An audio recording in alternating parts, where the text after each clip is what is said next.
Now, this is a tough subject to broach. Damage control when it went right and when it went wrong. The opposite way around to which I put it in the title. Honestly, I'm going to start off by giving you a caveat and a get out clause. If you are looking for something which is going to go into every single one of these ships which I'm going to be discussing, and is focusing on aircraft carriers, because it's the year of the aircraft carrier, and wants to go through all nuts and bolts and timelines, those are individual videos. Those are each worth an individual video. This is about a video about an overall picture and what the lessons were learned. And sometimes the lessons were relearning what they already knew from their peacetime testing. Sometimes those lessons were, frankly, we should have probably maintained this ship better. And sometimes those lessons are, we made compromises in the design for whatever reason, treaty, speed of production, cost, whatever reason, and we sort of knew this was going to happen. So this is not a lot of individual videos. This is an overall picture to give you an idea of damage control, how it changed, how it evolved, what lessons it was starting out with, what lessons it finished the war with. I'd also say two other things. One, I have been told that this video, when I've done it previously, does not leave me in a good mood. Apparently, I can get slightly angry with history over this one, so I do give you a heads up that there might be some ranting. Mild ranting, historical themed ranting, but there might be some ranting. And, well, secondly, that the discussion about this with my family before I did it resulted in me being able to prove conclusively that Maggie Smith bases her characters off my mother. Because she said, in response to a suggestion of admitting that she is wrong, that's an easy caveat to accept, as I am never wrong. And I was spent the last 20 minutes racking my brain where I heard that come from before, and it was Maggie Smith when she was playing the Dowager Duchess in Downton Abbey. I think it might have been in one of the Christmas specials. It might not have been. There have been sporadic periods where I've caught Downton Abbey over the years, because both my mum and sister are massive fans. So either my mother is informing Maggie Smith's character, or Maggie Smith is informing my mother. And I'm not sure which is worse. That can be today's first question. Which is worse? Your mother deciding she's going to base her personality off Maggie Smith in the Downton Abbey? Or your mother informing the character of Maggie Smith in Downton Abbey? And that can be the happy question and the happy topic, because after this, we get into the full discussion of damage control. And one of the things that I first have to explain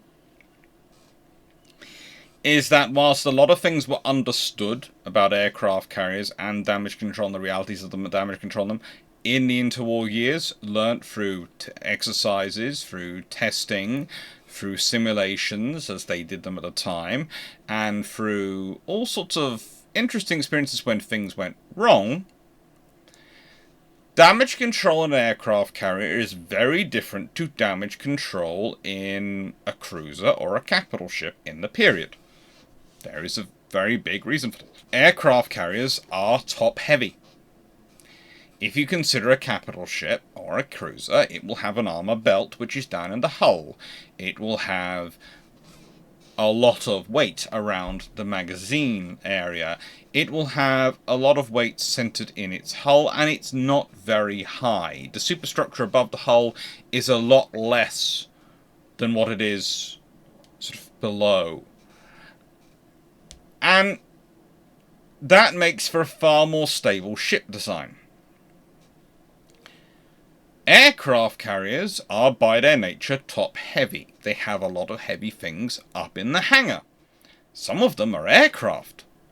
A lot of them are spare parts and maintenance and cranes and all sorts of bits. Then if you've got an armoured hangar, then it's even more heavy up there. Or it's even if the flight deck is your strength deck. It's going to add a weight. And then you've got the island structure, and you've got the fact you've got all that weight on one side of the hull. High up. So this means your process, your system, your methodology for damage control can be very different. For example, a mantra, which was the mantra of pretty much everyone involved in damage control for every other type of ship, was the enemy tries to let water in, I keep water out. It's the enemy's job to put water into a ship, not mine. It's the absolute last-ditch effort.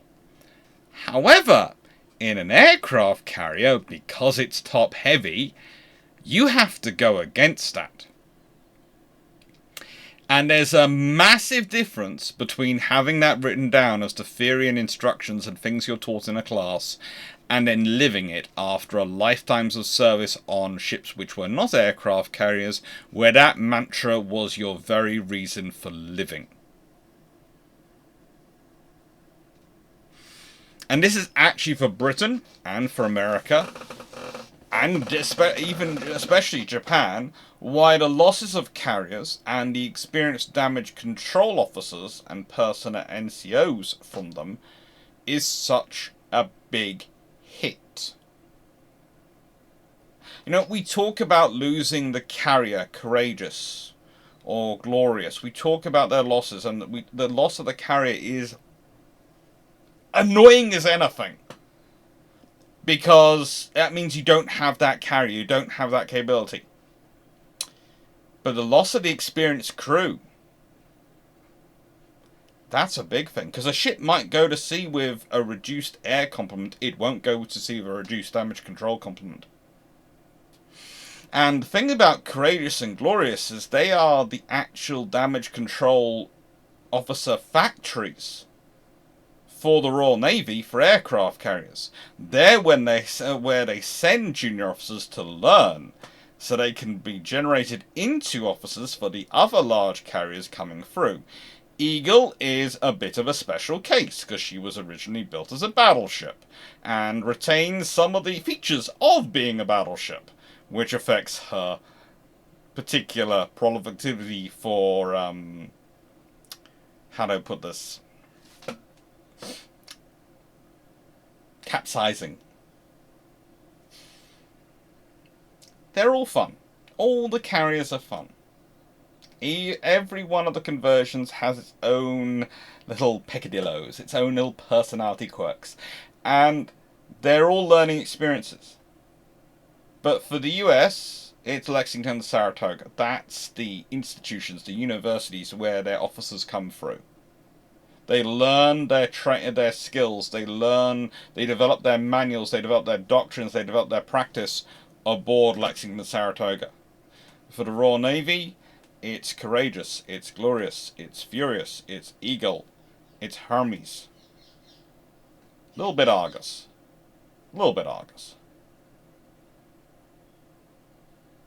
Ark Royal is relatively recent in the Royal Navy's terminology. And the Illustrious class don't come into service until war is underway. For the US Navy, the Yorktowns offer them some more experience, but let's be honest again, those ships, they are not in service for long enough prior to war beginning for them to have acted as universities, for them to have been the centres of excellence to train up people to go forth. So again, it's still the manuals and the systems that are designed and being taught to personnel come from the experience of Lexington and Saratoga and their operation. From the accidents they've had aboard, from the things which have gone right and the things which have gone wrong. And for Japan, well, it's kind of worse. You see, one of the problems the Japanese have with damage control is it ranks there along with the naval architects screaming, "What about metacentric height?" In that they have a lot of good ideas and a lot of people putting forward good methodologies, and occasionally they win, But there are also a lot of people who are going, but perhaps we can push the envelope just a little bit more. Perhaps we can push it just a little bit more. Japan is a perfect example of having a better angel on one side and a truly nutty angel on the other side. And what I mean is, there is one sitting there going, no, these rules and regulations exist for a reason. And there is the other one going, but we are the best. We can push this. Our people are amazing. Our people are the finest warriors in the world. The trouble is, in a war between the finest warriors and the laws of physics, well, you often will find yourself made Newton's female dog, phrase for a female dog. That is the simple scenario. And that is also the PG variation, because my little cousins could be watching. So, without much further ado, Shane's book plug. Now, I do these in one of these in every single video. There is a reason. As I explain in every video. If you've watched them all, you probably know to skip forward about 60 seconds. If you haven't, please do listen. See, I'm an academic. Hence the doctor on the tin. Name on the tin. Just works. And I'm a British university lecturer. That's what I like to do. I like to teach students. But in the UK, you only get promoted hard based on how good your publication record is. And as no one else is going to advertise my books, that falls onto me. And currently I only have one, but there are more coming. There are more coming. Thanks mostly to all of you, because let's be honest, the funding from books and university for writing books is atrocious, and if it wasn't for you, I would never be able to afford the pictures, let alone the research time to go and write it. So thank you very much for your support. More books are coming. Please though, if you're interested in destroyers, please consider buying my book. I think you'll enjoy it. I enjoyed writing it. It's a really cool one about tribals, battles, and dairings, and how they were the genesis of the modern destroyer. And I think it's really cool and fun. And I need to make sure there are plenty of sales so I can get a nice university job and a pension. I know, it's high ambition in life to have a pension, but I'm practical. So first off, we have the loss of HMS Courageous. 17th September 1939. So let's consider her loss. She had been operating with 4 destroyers as escort, carrying out an anti-submarine warfare suite, which was part of the British methodology, and realised that naval aviation was going to be critical to this. Part of the problem for them was they didn't have enough carriers to do it, especially not enough small carriers, so they're using a fleet carrier with a reduced air group for it. Now then, there's a merchant ship which was under attack, and guess what they decided to do? They sent 2 of those destroyers off to escort the merchant ship and look after it. Now, I would like to point out, I'll be getting to this again, the Royal Navy has doctrines in this period for what constitutes a viable escort for an aircraft carrier. And in wartime, it was supposed to be a minimum of 4 destroyers and a light cruiser. A minimum. And when I say that minimum, I have mainly found that related to and discussed when I have been reading and going through documents about ships in carriers in transit in peacetime, when they're giving them more of an escort than that. Because an aircraft carrier is not considered an asset which survives on its own. It is by its very nature a task group asset. It is a force projection tool when part of an overall force. It brings a lot of strength, it brings a lot of capability. It brings the longest reach and the outer layer of defense to that task group, but it is not something which should be on its own. And yet, there are 2 occasions when the Royal Navy ignores its own rules. And on both occasions, it loses its ships. Both occasions. Glorious I'll be talking about later, but this is Courageous's turn.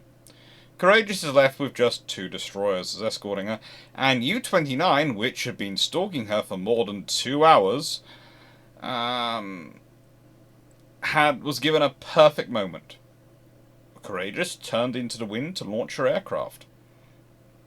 She went right across the bow of the submarine, at not too far a range. And, well, the submarine got to launch 3 torpedoes, 2 of which struck the ship on her port side before the aircraft had even taken off. This knocked out all electrical power, and she capsized and sunk within 20 minutes, with a loss of 519 of her crew. The destroyers that were escorting her counter-attacked U-29 for 4 hours, but the submarine escaped. There had been an earlier attack on the 14th September on Ark Royal, which had been unsuccessful.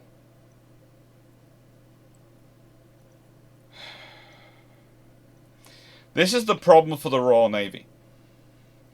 You can ask, well, what damage control? What could they have done in that time?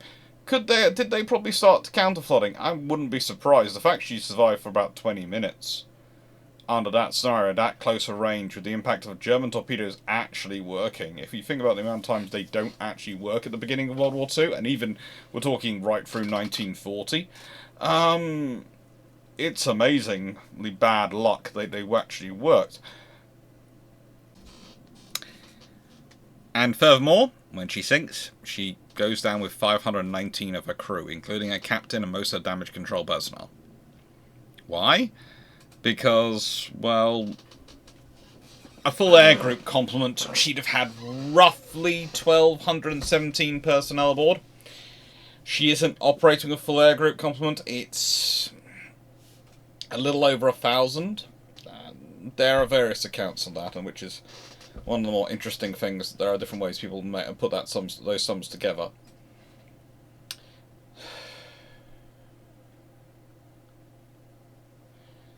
And 519 of them to go.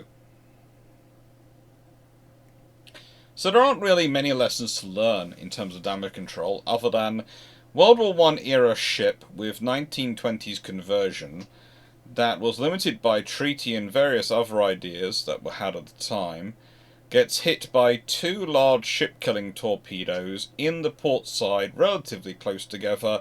They knock out all electrical power and, well, yes, even with whatever they were attempting, and it seems they were attempting things to try and save her, they didn't manage to.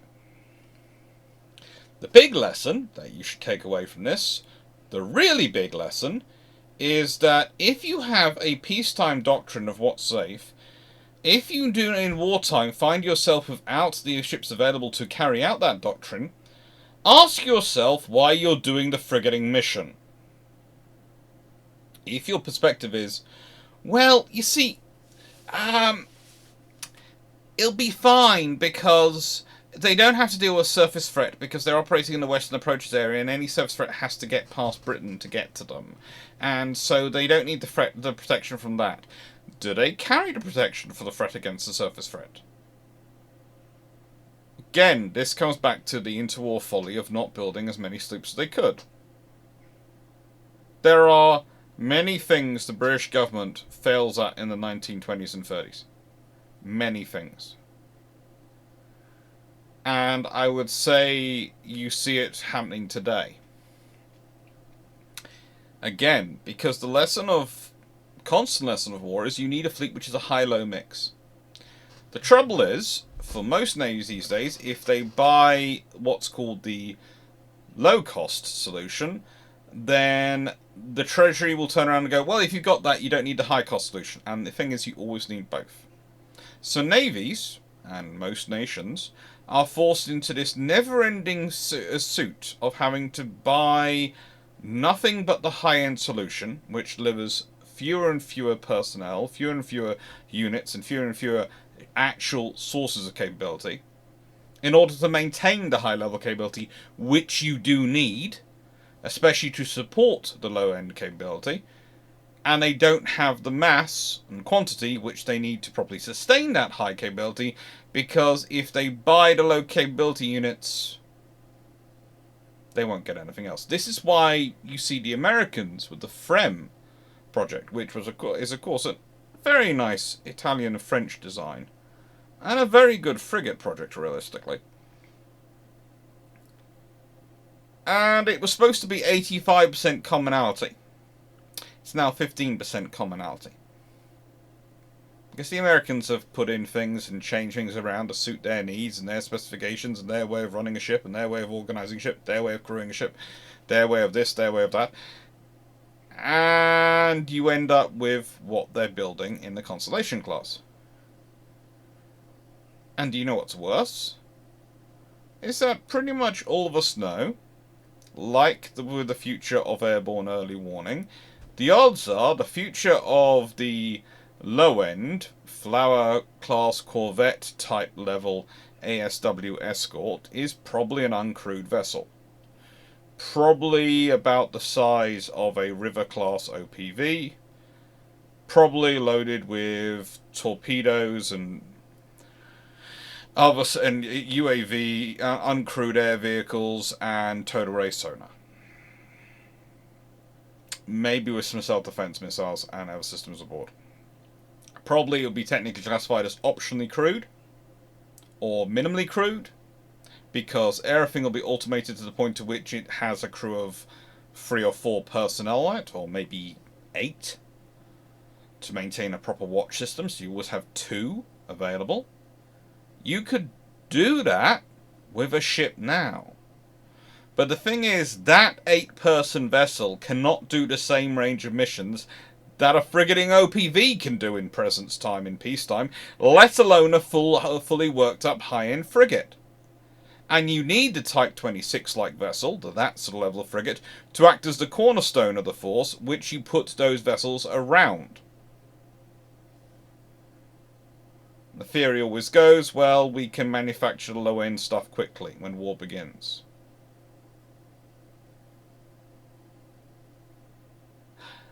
The dirty little secret of the Flower-class corvettes, the Hunt-class escort destroyers, and all those other rapidly appearing low-end escorts is not Winston Churchill pausing capital ship construction, carrier construction, to shift and focus on it. No! They'd already been ordered prior to the war beginning. Some of them were even being laid down and built. That's the dirty little secret. They're not war emergency ships. They were ordered prior to the war. They just weren't ordered in time. Because when people like Admiral Henderson, and to an extent Admiral Cunningham, and Admiral Blackhouse, and a few others had said, we want to order sloops, we can order sloops on justification of this, they were given the option of, well, you can either have the money for sloops or the money for destroyers. You can't have both. You can either have the high-end fighting small ship, or you can have the low-end adaptable mine clearance vessel, anti-submarine warfare escort convoy vessel. If you have more sloops, they can take more convoy duties. If they're taking convoy duties, then the destroyers can be free to do the hunter group duties with things like Courageous. Imagine if they'd had 8 destroyers that day and a light cruiser with them. And yes, they'd still send off maybe 2 of the destroyers to go assist that merchant vessel. There'd now have been 6 destroyers and a light cruiser around them, plus them looking out and maybe spot the submarine stalking them for 2 hours. There'd be 6 or 7 Aztecs being used, which might have heard something, spotted something, instead of 2. That's not a 100% increase in coverage. That's not a 200% increase in coverage. That's a 250% increase in coverage. And the thing is, you also have the light cruiser, which becomes a pretty tempting target.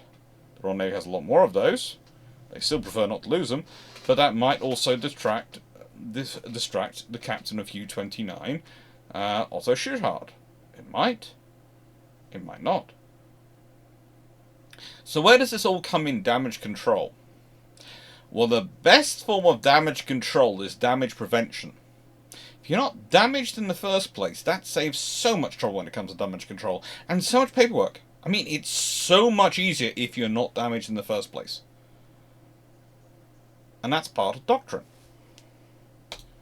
So let's carry on. We then have HMS Illustrious, 10th of January 1941. Now, why have I skipped to her? Why not HMS Glorious?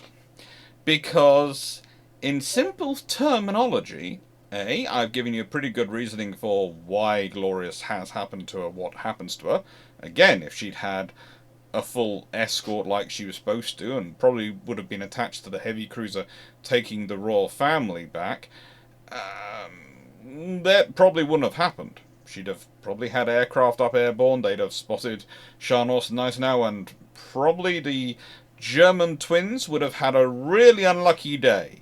An introduction first to some swordfish, and then probably shortly thereafter an introduction to either Renown, which did like close and very friendly encounters with the pair of them, or HMS Warspite, or any of the other battleships hanging around that area. Not to miss out on the several flotillas of destroyers wandering around, including a tribal-class destroyer flotilla. There is a lot of pain potentially there, but there's also not much damage control you can learn from a ship being shelled by 18 11-inch guns, when it's a carrier conversion from a battle cruiser, and it's only a battle cruiser in the extent it's a large light cruiser which has capital ship level guns on it. Yeah, it's a unique case, but not really a lesson in damage control. More again, another lesson in damage prevention and how you should probably have followed doctrine. So we've skipped her to Illustrious, which I find a far more interesting and learning from a piece of history. So why have I picked this event? Why? Because it's a good example of damage control, and it's a good example of damage control done well. You see, Illustrious was out providing cover for convoys to Piraeus, Greece, Malta. Basically, Operation Excess was in full flow. And her fighters had actually been reinforced. She had some extra full miles attached from 805 Squadron, so this had brought her strength up to almost what it was required to be. And during the 10th of January, the morning of 10th of January, her Swordfish, they'd attacked an Italian convoy. Hadn't caused significant impact, it was felt, but they'd certainly attacked them and certainly gone, the Italians had gone, oh, frigate, the British have a carrier operating in this area, because there are Swordfish coming in weird formations. Same day morning, 3 of the 5 Fulmars which were on the Combat Air Patrol, and that shows you there's something interesting going on. They've managed to up the Combat Air Patrol, but they haven't upped it by that much. You see, Combat Air Patrol, and the reason we carry cap, and the reason you're usually looking for at least 18 fighters to maintain a proper cap, is you want to keep 4 on station, right? And what you do is you have 4 on alert, 4 on station. When the on-station ones are sent to intercept, because their purpose of a cap is not to, in this period, is not to actually, if it shoots down enemy aircraft, great.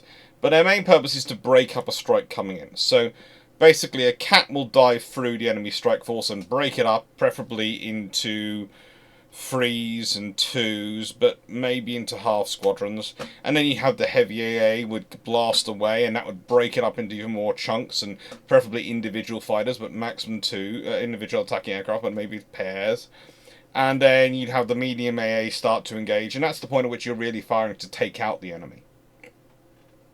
And then the light AA is the warning siren. pretty much the whole way through that, the purpose is to break down the enemy air attack into manageable chunks.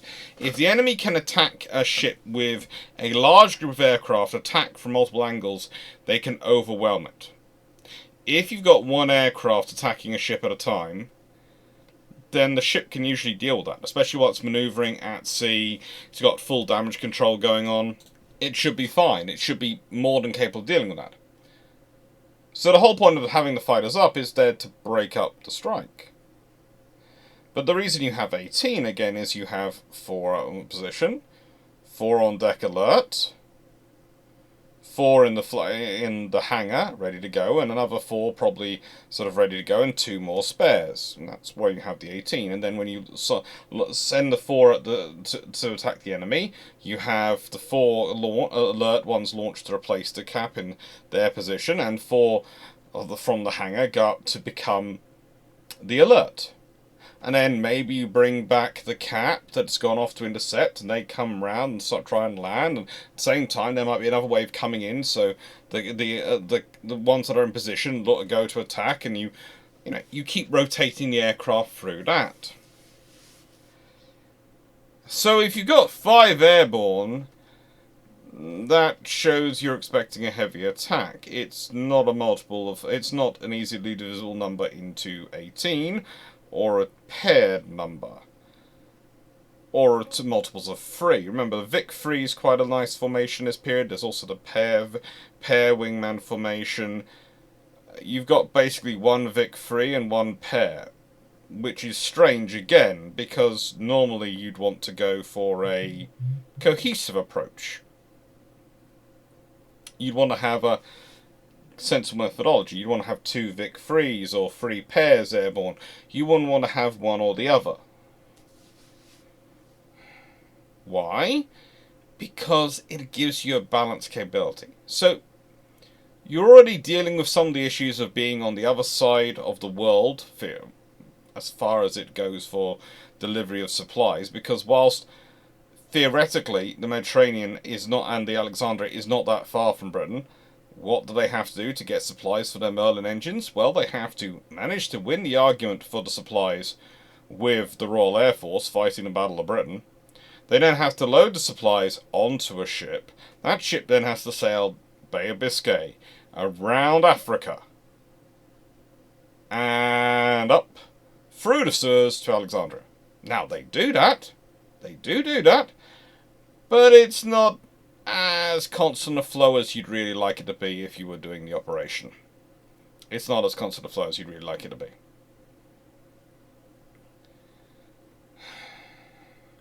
And so they've got issues. So they've got 5 airborne. Now, they engaged 3 SM-79s which were attacking at low altitude and claimed to shoot that one down. So if they're attacking at low altitude, that usually means they're trying to make a torpedo run. 1 Fulmar was damaged and returned to Illustrious. 2 exhausted their ammunition and fuel during the combat and landed at Halfar airfield on Malta. And their remaining pair engaged another pair of torpedo-carrying SM-79s, damaged 1 badly enough it crashed upon landing, but they were low on ammunition because instead of doing what they're supposed to do, which is break up the enemy strike and return back to the carrier, they got target fixated. It happens even to veteran pilots. They'd forgotten their role and they chased the aircraft. And after chasing them 50 miles from Illustrious, they were a long way away from where they should be. So Illustrious launches 4 replacements. And they are just heading into position when the Stukas come in. Of 1st Group Die Bomber Wing 1, that's Gruppe Sturzkampfswehr, STG-1, and Gruppe Sturzkampfswehr 2, led by Hosel, who's a fairly decent attacking pilot from the Germans, from the Luftwaffe.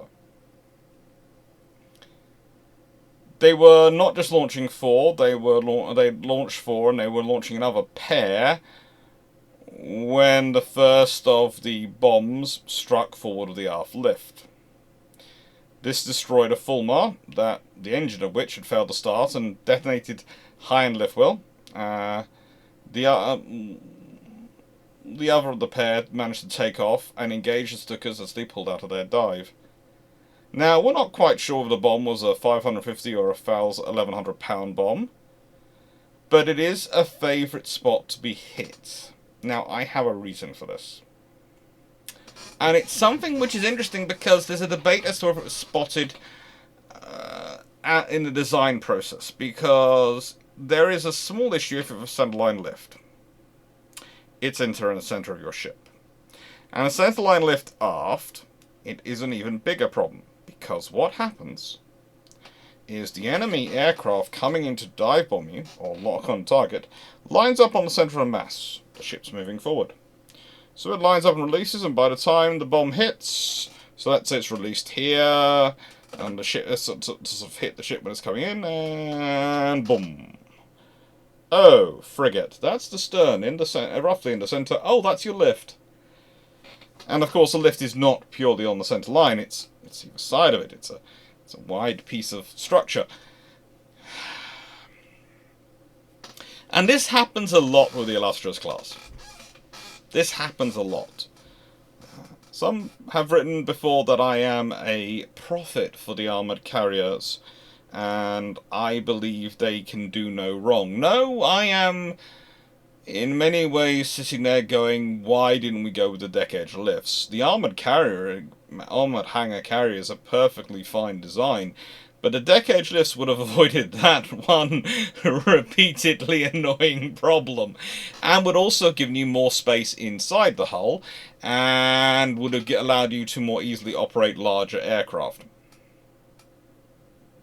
It would have been so beneficial in so many ways. But again, you have to go back to the British experience of losing aircraft to the North Sea and the North Atlantic in World War I and in the interwar period. This is one of the reasons why they build their ships as they do. Because they lose more ships to the sea more years than they do to enemy action. It has an impact on you. Now, the ship gets hit a lot more than that one bomb. Whilst that first bomb had hit just forward of the aft lift, the next one, well, it actually penetrated the armour of the lift. And remember, the lift is not armoured, detonating beneath it, destroying it and surrounding structure. One bomb managed to strike and destroy the forward pom-pom mount closest to the island. Not really a big loss overall to the integrity of the vessel, but it's a loss of the crew and it's a loss of air defence coverage, especially when you consider pom-pom is the killing level of air defence firepower. It's basically the point at which it's taking out the enemy before they drop their bombs. And so that's a gap. One bomb penetrated the outer edge of the forward port flight deck, detonating about 10 feet. A little over 3 meters in fact, above the waterline, and riddling the adjacent hull structure with holes that caused flooding in some compartments and started a fire, and that's always an issue. But honestly, the bomb which causes the most damage, is possibly another 1100 pound bomb that penetrated through the deck armour forward of the aft lift, where, remember, that first bomb had gone off. And remember, I've said many times, armour only provides you resistance against the first shell, the first shot that hits an area. Once that armour's been hit once, it's weakened, and the next shell will go through, or in this case, the next bomb. And the next bomb goes through, and it causes damage. It starts a severe fire. It destroys the rear area sprinkler system, and you have to remember, their hangar's divided into 3 compartments. You've got A, B, C, and there are different sprinkler systems for each one. Again, the British are paranoid. This is a beautiful thing I've talked about many times in design. When it comes to fire mains on their carriers, when it comes to the fuel management system and draining that fuel out of the hangar, they are paranoid. So yes, it starts a fire, it damages the sprinkler system. It doesn't take out all the sprinklers in the hangar, and it doesn't find itself with an ample supply of fuel to give it and the energy it needs and to really burn. So it causes a lot of damage. It bends the forward lift into a hoop and shreds the fire curtains into lethal splinters.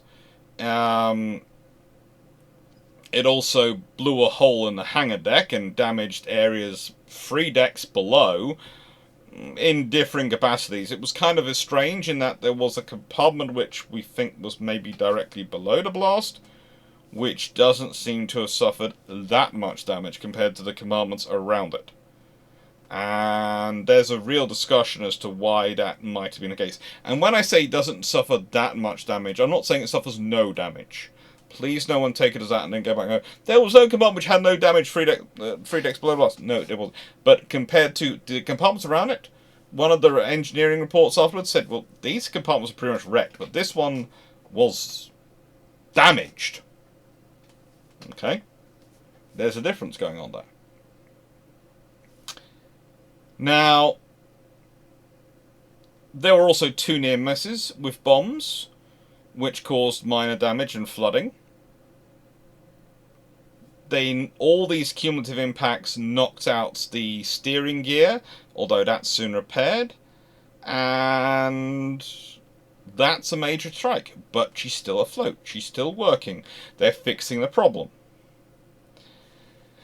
And then, well, roughly an hour later after that strike, which had been about 12:40, you have another another attack between 13:20 and 13:30-ish. And this was another 13 Ju-87s, and they again knock out her steering gear and reduce her speed to 15 knots. This attack was intercepted by 6 of the full miles, though.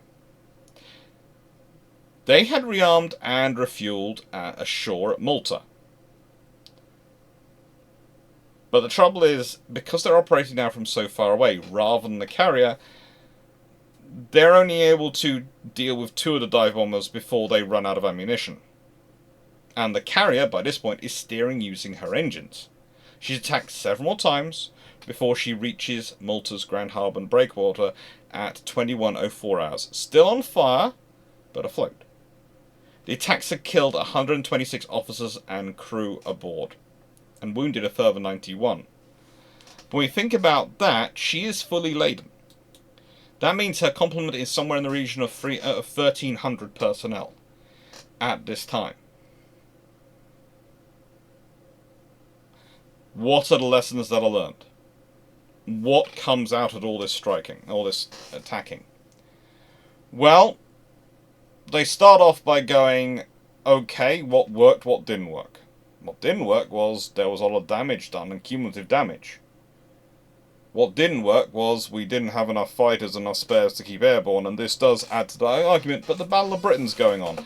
And let's be honest, in this period, where you've got a government facing the Battle of Britain and people trying to sort of London Blitz and all those things, the Royal Navy going, we need spare parts for our aircraft which use the same engines as Spitfires, and we also need some development being done on the full miles, and we would really like a better fighter, is not really going to fall on many listening ears. They're slowly getting the better fighter because they are procuring Wildcats, or as the British start off by calling them, Martlets, from America.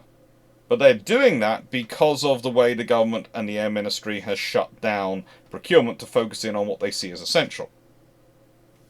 What's the other lessons that are coming through from this thing? Well, illustrious class carriers can take a pounding. Let's be honest, that was a lot of bombs to be hit by. A lot of bombs, and a lot of damage could have been done. But she survived. She'd made it to Grand Harbour, and that she keeps being attacked in Malta while she's dead, basically the Germans and the Italians do their best to turn her into a pincushion or a colander, depending on your perspective. But ultimately, she gets back, she gets repaired, and she serves through the rest of World War II. Now, the interesting thing for me is how they dealt with the damage not caused by the bombs hitting the top, but by the bombs hitting the sides of the ship and causing that trouble. Remember, it was bombs of that nature, and possibly of the same size, repeatedly hitting them, which sunk the Ostfriesland. The vessel famously sunk by Billy Mitchell in that testing. So it does kind of show that with damage control going on, with the ship moving, etc., and the effect that has on damage, a ship might be able to survive this. But also, there is the fact that Ostfriesland is the flower of pre-World War I thinking when it comes to torpedo defences and flooding control. And the Illustrious class are decidedly not. They have drains. They have the ability to counter-flood if they want. They have all sorts of internal systems set up to divide up compartments and stop flooding spreading. Now, sometimes these systems work. Sometimes they get damaged and don't work. Sometimes they get damaged by constant use and constant bombs to the point at which that they won't close properly. And cumulative damage is something which has to be recognised. And ships need to be prepared for it and need to be protected against it. If they're building cumulative damage, you need to have enough critical mass in your force. You can pull them from the fighting line and take them into a yard and correct that. Because otherwise you're setting up a ship to fail. And what makes this really interesting? Well, not Formidable's story, but another story we're going to be coming to is pretty much just that as an example of bad damage control. You see, for many, damage control is purely about what you do to deal with once you're damaged. But damage prevention is better. Damage mitigation is the point in between that. And damage mitigation is making sure you stay on top of the repairs so that when you are forced to do damage control, you've got working systems to use. Everything's working as it's supposed to be. Damage prevention is hopefully following your doctrine, and hopefully your doctrine works to prevent you getting damaged in the first place, or at least give you the best chance to avoid damage, and if you are attacked, to give you the best chance of surviving that damage. And damage control really has to be thought of as the end state of that. And yes, there are methodologies and things which we'll be discussing today which are to do with that. But again, it needs to be considered. Damage prevention, damage mitigation, damage control. Which one is cheaper? Which one would you prefer to do? Prevention is the cheapest option of all. Doing the job properly in the beginning. Mitigation is a lot cheaper than damage control, because damage control, if it goes wrong, becomes a loss.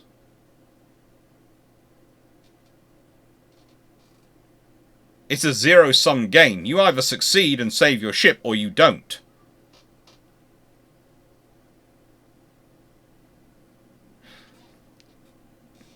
Prevention stops you getting, hopefully stops you getting into that situation in the first place. Mitigation hopefully means that any cumulative damage you've taken from operations is minimized to the extent that you have the best chance should you have to do damage control. HMS Formidable is kind of lucky in this scenario, because she's actually not been gone through too much when she's called upon to use her systems of damage control. These events take place on the 27th of May 1941. Now, on the 26th of May 1941, she sortied with the rest of the Mediterranean Fleet to attack for a dawn raid as in an air attack, on the enemy bases at Scapanto. For the raid, she mustered a force of 12 Fulmars, 15 Albacores, and Swordfish. 6 Albacores, 4 Fulmars attack the airbase. They destroy one of the Ju-88s on the ground, and they damage 2 others. They also managed to take out a Savio Machete SM-81 transport, 6 Fiat CR-42 Falcano fighters, and that's fairly successful as far as they're concerned. And so, they then do return to Egypt. And as they're returning to Egypt, well, Hunkel 111 is shot down, 2 JT-80s are shot down, and a Fulmar is forced to land aboard the carrier, and another forced to ditch. About 13-10 hours, there's a formation of Ju-87 Stukas from our old friends, the Sturs Countskeswada 2. I will get better at saying this. This is now take goodness knows what, and I'm slowly getting better, but for some reason that word is always going to be a block for me. They spot them. They're spotted by them. Those aircraft were actually out trying to look for supply ships bound for the Brook. They weren't involved in the Battle of Crete. They weren't involved in anything to do that, but they spotted the fleet. They charge in. They managed to, despite being intercepted by fighters, by all sorts of things, that 2 of them do manage to attack Formidable. And they also managed to take out the stern of her escorting destroyer HMS Nubian. Now, there are some really interesting discussions about this, because some people do say it's the bow. As the person who's written a book on Tribal's Battles and Darings, if you want to lose your bow, it's Eskimo. If you want to lose your stern, it's Nubian. She likes to. Tribal class destroyers, for some reason, consider their extremities to be, how to put it, disposable assets. Anyway, the bombs that hit her, and they are full heavyweight bombs, managed to kill 12 men, wound a further 10. One bomb actually passed completely through the outer part of the starboard flight deck, so outside the armor area, and actually goes down and comes down, and if you look at this vessel, it goes through the hull and actually ends up blowing up above the water level before it hits the water. So it goes through the ship, comes out, and goes boom outside of the hull. And riddles the side, and another was a near miss, which also blew a hole in the ship's starboard side, below the water. Again, it's a similar attack as had been done at the Ostfriesland. Anyone would think that was a very successful attack. If you manage to get the hit, it's great. This is about half a dozen bombs dropped to get this impact, and yeah. The Fulmars on the Combat Air Patrol did shoot down a Stuka after it dropped his bombs, and they were able to land aboard shortly afterwards, but no takeoffs could be carried out till 1800 hours. So for roughly 4 hours, 4 or 5 hours, she couldn't operate aircraft, as in having them take off. She goes to Alexandria. She disembarks her air group, and then she receives emergency repairs on her hull line mainly, and then heads to Norfolk Navy Yard in the United States, with 829 Naval Air Squadron and their albacores providing the anti-submarine warfare patrols during the voyage. Now, of course, she will later come back with HMS Illustrious and be part of the forces in the Indian Ocean as part of the Eastern Fleet under the command of Admiral Sir James Somerville. And that is not a long time away. This happens in May 1941. She is back operational, even after having suffered a second close encounter between Illustrious and Formidable Stern. She's back in service by February the following year, with a few other modifications and upgrades done as well during the same time. It's amazing. The Royal Navy really likes to take their chances to do that. But one of the things which takes longest for getting them into service, and this is for both Illustrious and Formidable, is they're rapidly expanding the fleet air arm at the time. And that causes problems because it means they have actually a shortage of senior pilots to be the squadron commanders to form the squadrons around that they're doing. So they ended up doing a lot of, in this time period, to get those squadrons, breaking squadrons.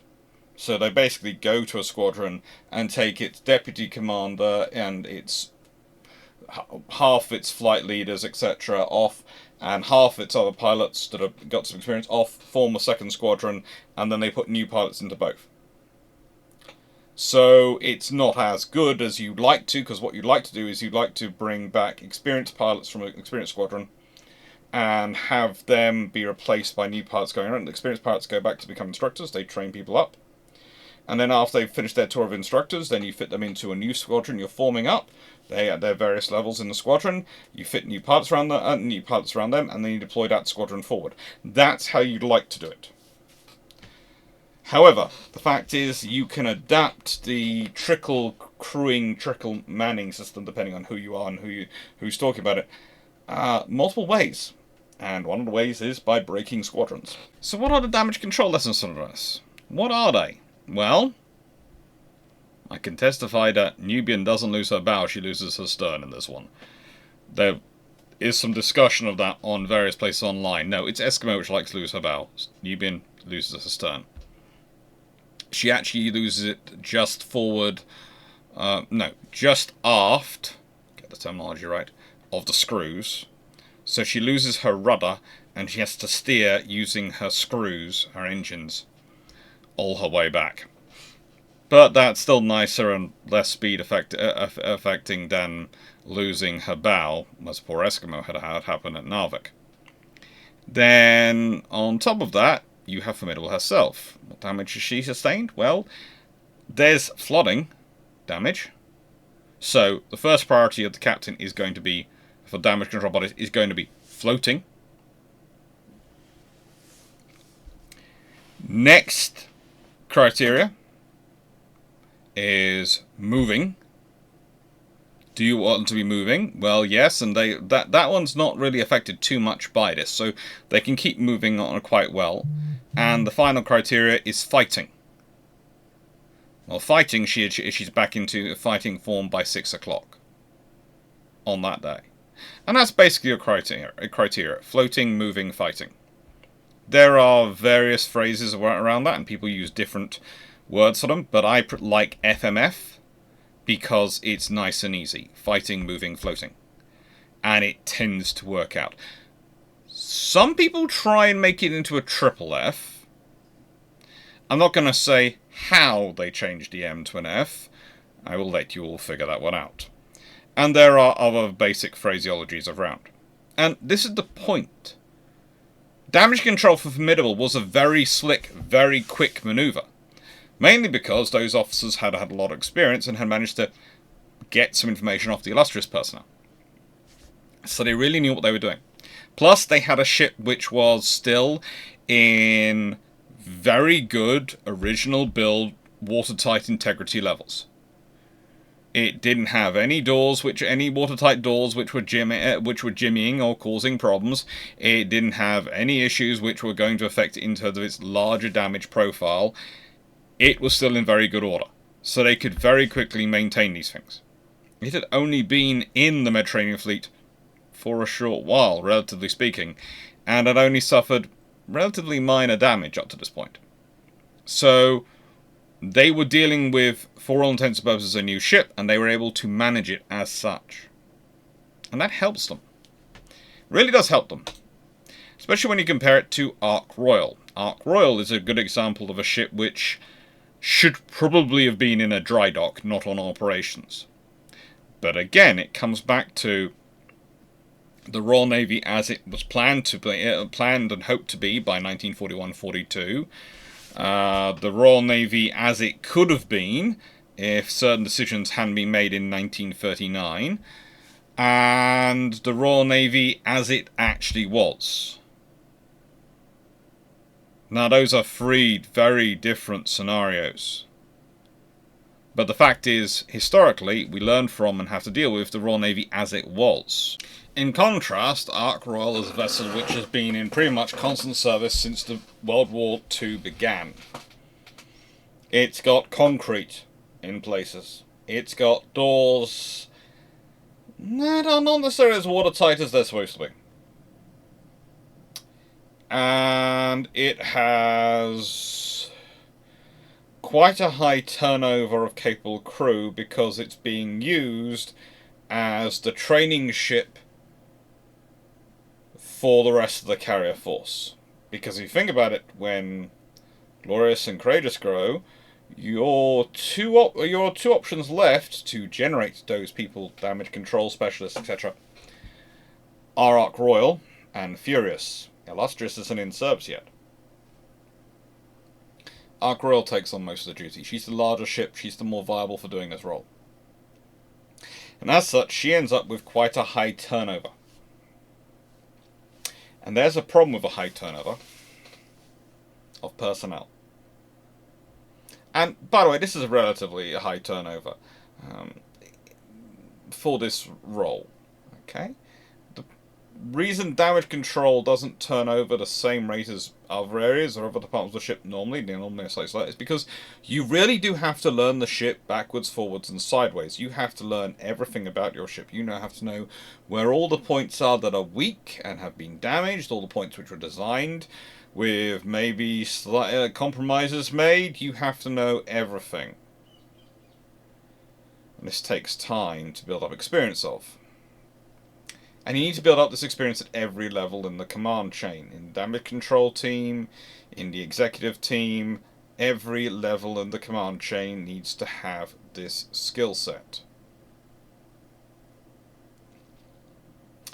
So, when she's hit by a torpedo that managed to strike amidships between the fuel bunkers and bomb store and directly below the island structure. So in the absolute worst case scenario,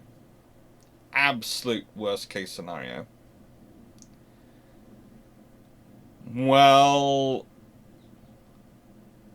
the explosion causes Ark Royal to shake, to have loaded torpedo bombers get thrown into the air. It was actually that which led to the death of the only person who would die in the sinking, because Captain Maund, who was her commander, was very, one could almost say obsessively, worried about carriers sinking. He knew that Courageous and Glorious had sunk rapidly with a heavy loss of life.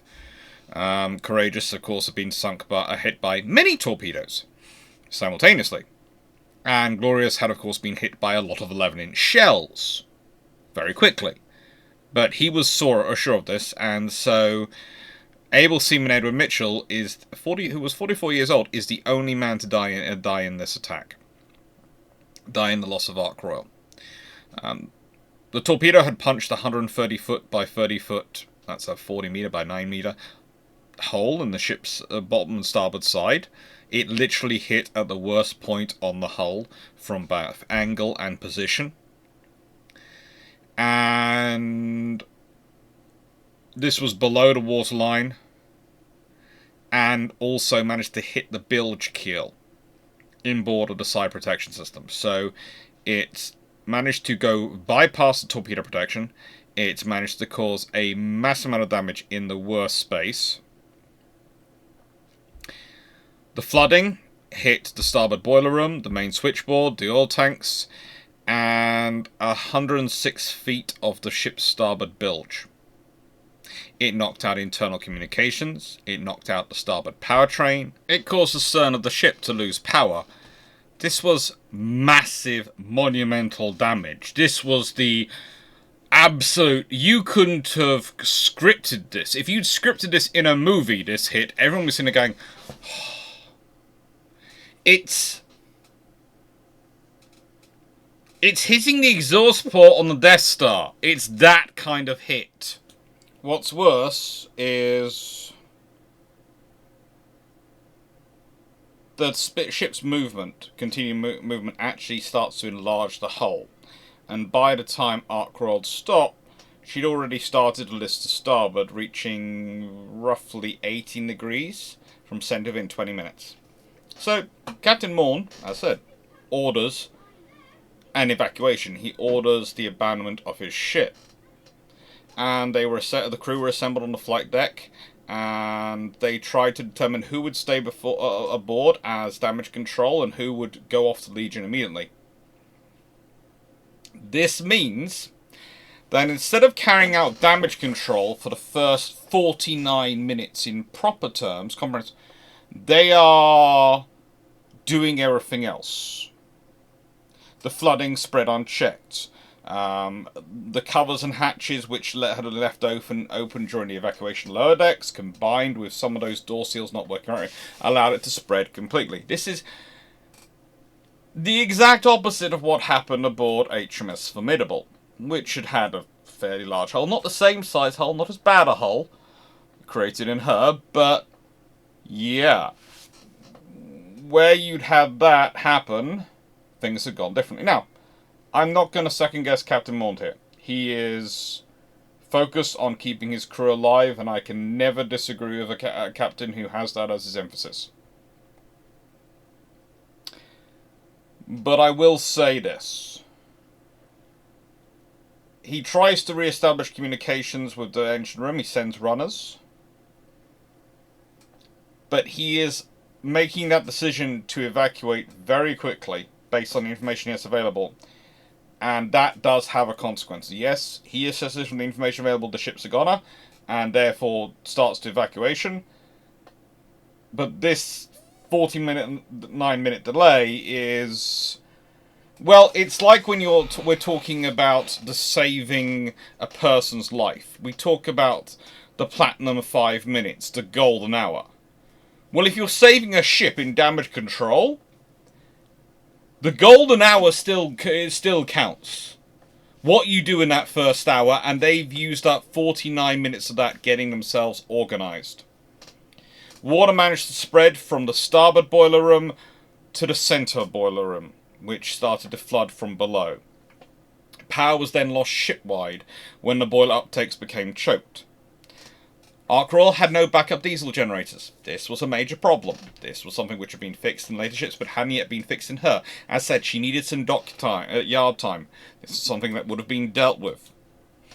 And then Admiral Somerville tries to save Ark Royal. He organises damage control parties back to the carrier, and takes the HMS Malaya, the battleship he had with him, to Gibraltar to organise salvage efforts.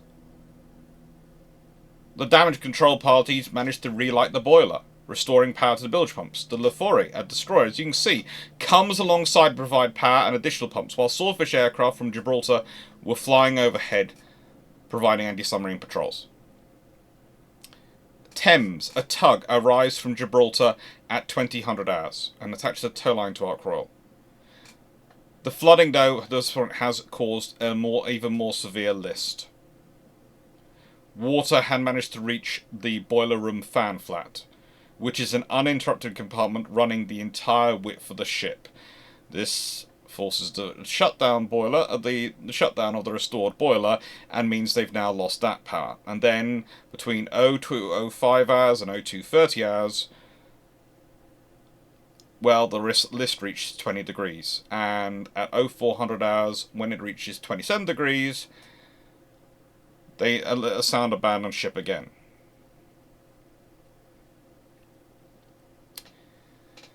Now, by this point, Ark Royal's complement had been evacuated by a Legion. By 0430 hours, everyone was off. And so that means 1,487 officers and crew are transported to Gibraltar. They are all saved. The list she didn't capsize until the list reached 45 degrees. And she sank at 0619 hours on the 14th of November. She's reported as rolling to 90 degrees. She remained for 3 minutes before inverting.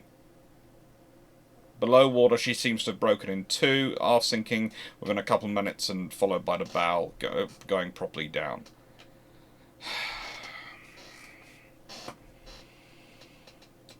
Now, what I find interesting is the Board of Inquiry afterwards does actually charge Maund with two problems.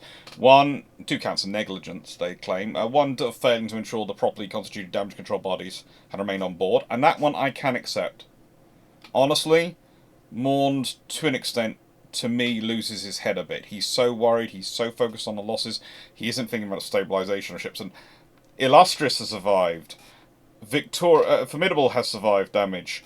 These ships have already survived damage, with good damage control.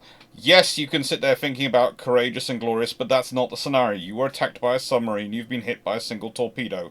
Yes, you've got water coming in, yes, you've got problems.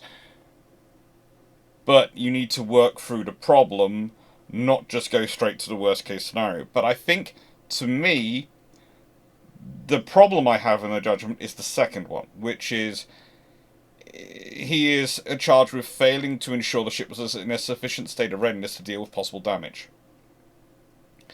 Okay, that's setting the poor man up to fail. The ship needed to be properly dry docked, it needed to be properly refitted, all sorts of things needed. You know, the reserve power generation, the diesel generators, were often, that's the argument is to go, oh, that was due to Arc Royal. No, that was already being fitted. That was already going out and being fitted around ship because of all sorts of compromises made for treaty tonnage limitations and cumulative tonnage limitations. And Arc Royal is probably the last full treaty carrier to be built. All the rest of them after that, the treaties have sort of ended. And even the hoped-for treaties are sort of not being applied. So whilst there are some limitations still being applied, there is a lot of oh really? Oh yeah. I'm so sorry. Yes, the government's still keeping us to that treaty note because they hope to everyone. Yes. The addition of diesel generators will take us 3 tons over the limit. Oh, I am petrified. So yeah. And that needed to have been fixed. That needed to have been fixed in the war. She needed to have been properly dry docked. She needed to be properly maintained. And as much as you might want to put that thing on Maund, honestly, you have to put that on Somerville. You have to put that on all the admirals in the chain of command, all the people who keep sending Arc Royal out to do all these missions. And no one's thinking, hang on, we've been putting a lot of sea miles on this ship and its crew. Has anyone done its maintenance? And the thing is, Somerville does try this. So again, I'll give him a bit of a pass. Because he does say, look, when are you going to replace Arc Royal? Well, we haven't got a spare carrier to replace it with. Why not? Well, because someone paused the construction of them all. Because we weren't going to need them. Because we were just going to be fighting a high-tech version of World War I in the North Sea. Where France was our ally and Norway was a friendly neutral. And we were dealing with an enemy which would have a couple, maybe 4 maximum battleships available at any one time.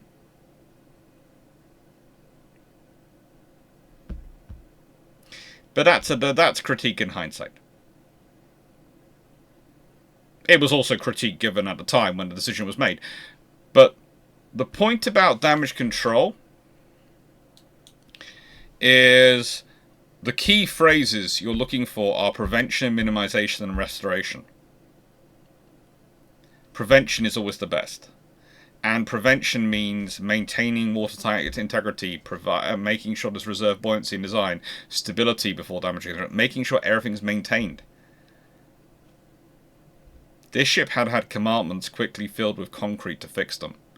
It had had all sorts of things done to it to quickly sort it out. It needed the proper work. And its crew had been worked hard. They'd been worked really hard. And on that scenario, I think that's why Maund still serves and ends up being a rear admiral. I think he plays an important role in developing landing craft, and he's a good officer. But I think he's also an officer caught in a period when really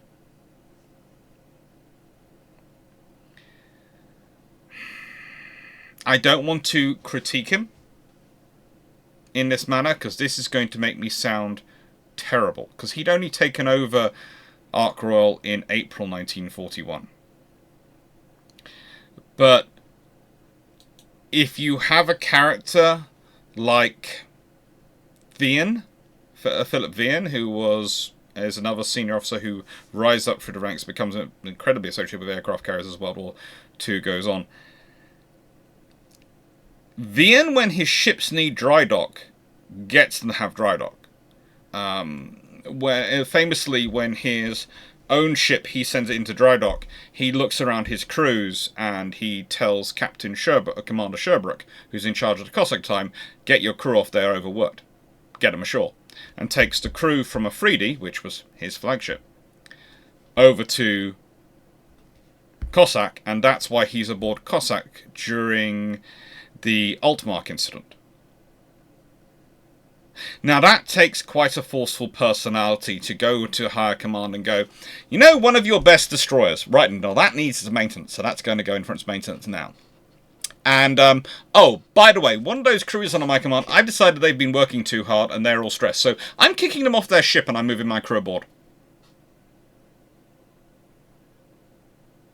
Yes, it's a mixture. He doesn't kick all of them off. He kicks off mainly the senior officers. But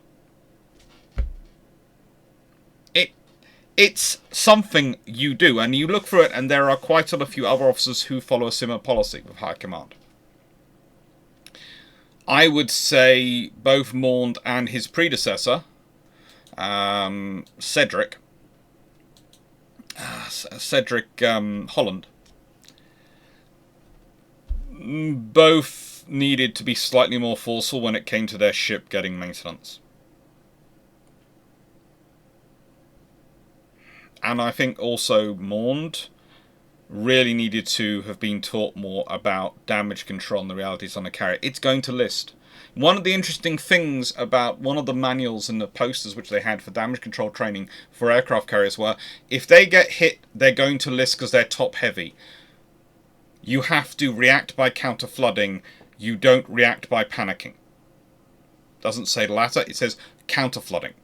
There was actually one post, I'm not sure if it was used a lot or not, but I've seen it written about, which was, it said, the only carriers where counter flooding is your first option are carriers.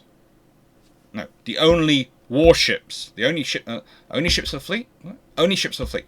The only ships of the fleet where counter flooding is your first option are carriers. And it's a picture of a carrier slightly to one side. And that's really the first thing that should have been ordered. The moment he should order would slow down the speed, which he did do. That's slowing down. But it should order counter flooding on the port side to try and stabilize it and try and get that as much as it can out of the water, onto an even keel, so you can stop the water spreading, and then start working the doors. And make sure, if you are going to carry out an evacuation, it's not a panic abandon ship evacuation. It's we would like people to slowly move to the top decks. Make sure you close the doors behind you. Make sure all steels are fine behind you as you work your way up the ship. Don't leave things open. But we live and we learn. Hermes is the next one, and, well, that's a rather worse affair. This event could have happened at any point in the war. Again, there is a decision made. HMS Hermes and HMS Vampire are sent to Trincomalee to prepare for Operation Ironclad. This was the planned invasion of Madagascar. Their squadron is put ashore. When they receive warning of the Japanese naval air raid, a naval raid coming in, and the air raid on 9th April 1942, they leave Trincomalee and sail south down the Ceylon coast before it arrived. That's what they're doing. They're sailing south. They're aiming to get away well before it arrived. However, there is a small problem about aircraft. They can range far and wide, and they are spotted by a Japanese reconnaissance aircraft from the Haruna. Yes, the lovely Congo-class vessel, the Haruna. The British actually heard the spotting report and ordered the ships to return to Trincomalee. This was an attempt to provide them with fighter cover. So they're trying to race to get under fighter cover. I think overall, this is a very, very bad situation. This is an entire massive muck-up from end to end. Anyway, by the British. The thing is, if you're sending the ship out and they're sending it south down the coast to try and get it away, I do wonder whether it would have been better to have sent them north and west round the coast to go as far get west as quickly as possible they could do. I'm not sure that improves anything though, really. Realistically, it's a half a dozen, 1/6 the other. Staying in harbour is not a good situation. The British will tell you that. They've done it in Toronto. They've seen Pearl Harbor. There is no good scenario in this. There is no good way to deal with this. This is just problems. The Japanese launched a strike with 85 Aki D-3A dive bombers, aka the Vals, and 9 Zeros, that's Mitsubishi A6Ms, escorting them at the two vessels. Remember, a single destroyer, so well below what is supposed to be escorting an aircraft carrier, and an aircraft carrier which has no aircraft.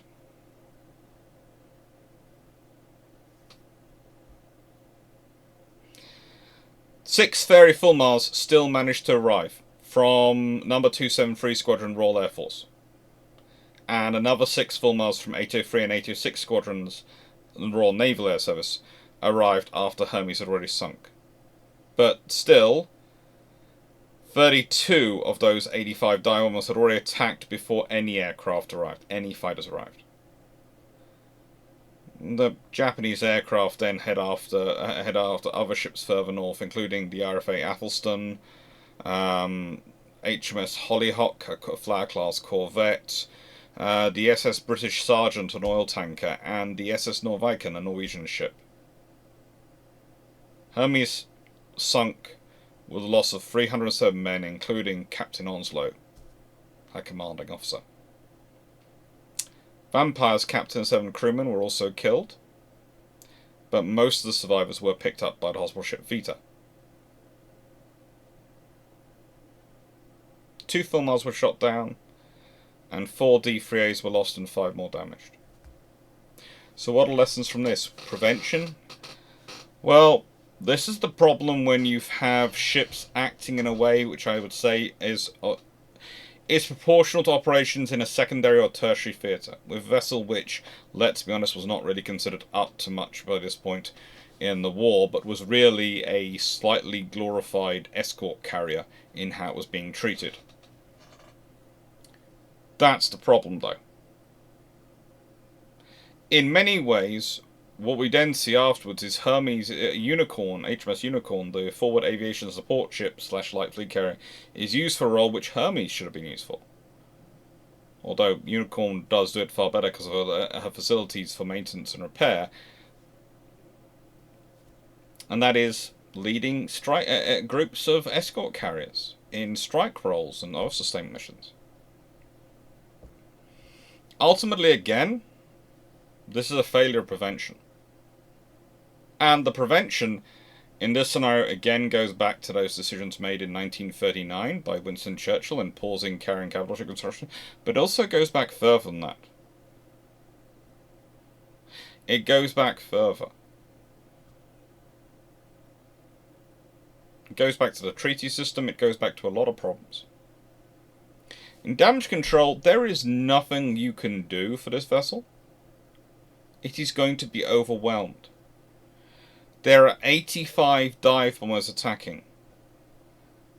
There are over a third of those have already attacked, pretty much with only heavy AA and light AA from the carrier and a single escorting destroyer before any aircraft turn up. And when they do, it's a flight of 6 Fulmars and then a flight of another 6 Fulmars which arrive. And some of those Fulmars only get there after Hermes has already sunk.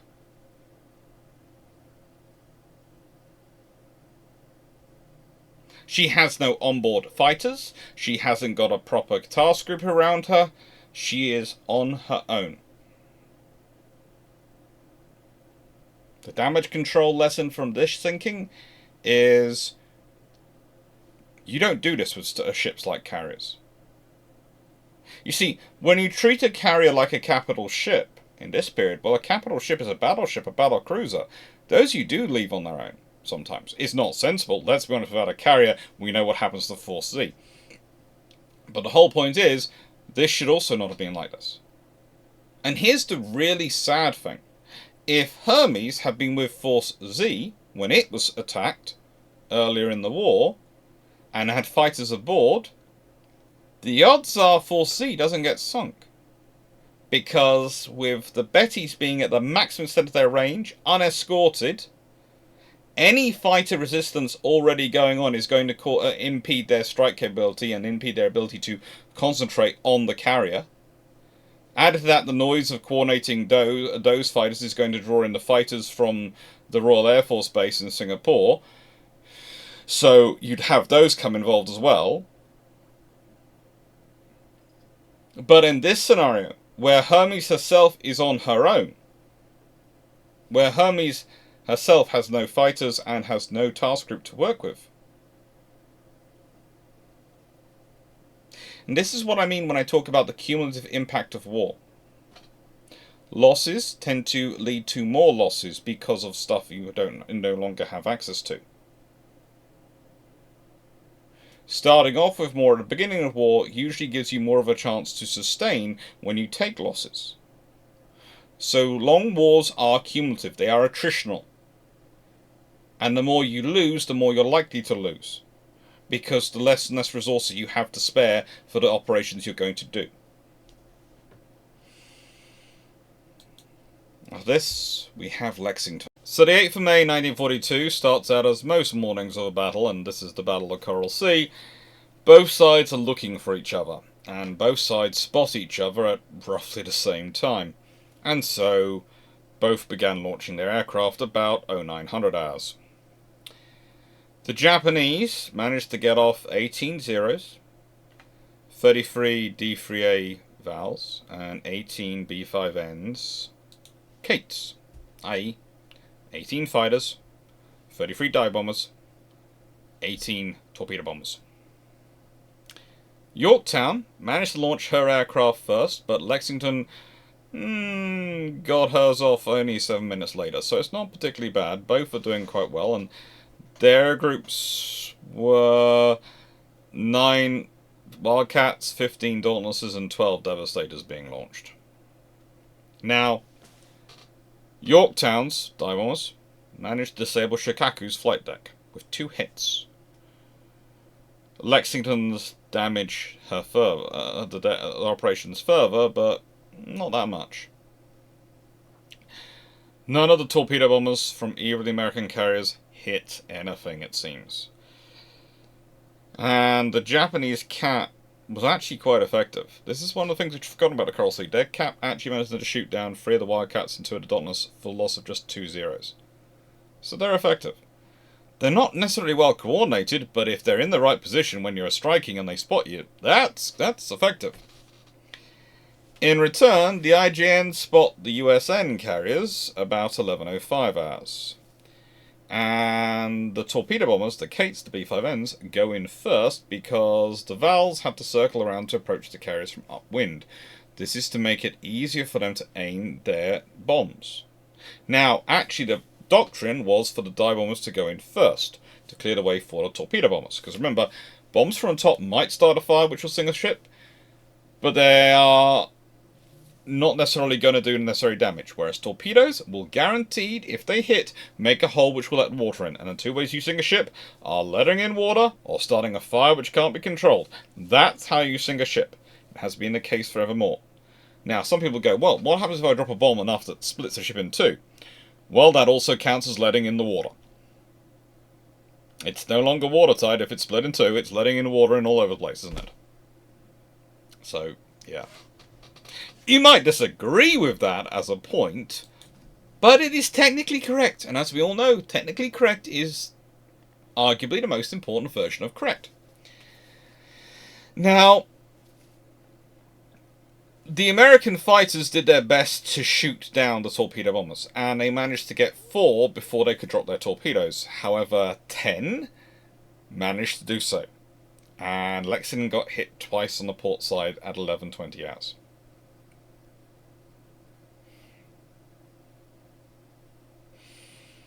And 4 more of the Kates were shot down after they dropped their torpedoes by anti-aircraft fire, but the fact is that doesn't matter. Yes, they launched an attack with 18 B-5Ns, and yes, they've lost 8 of them, but 10 dropped their torpedoes.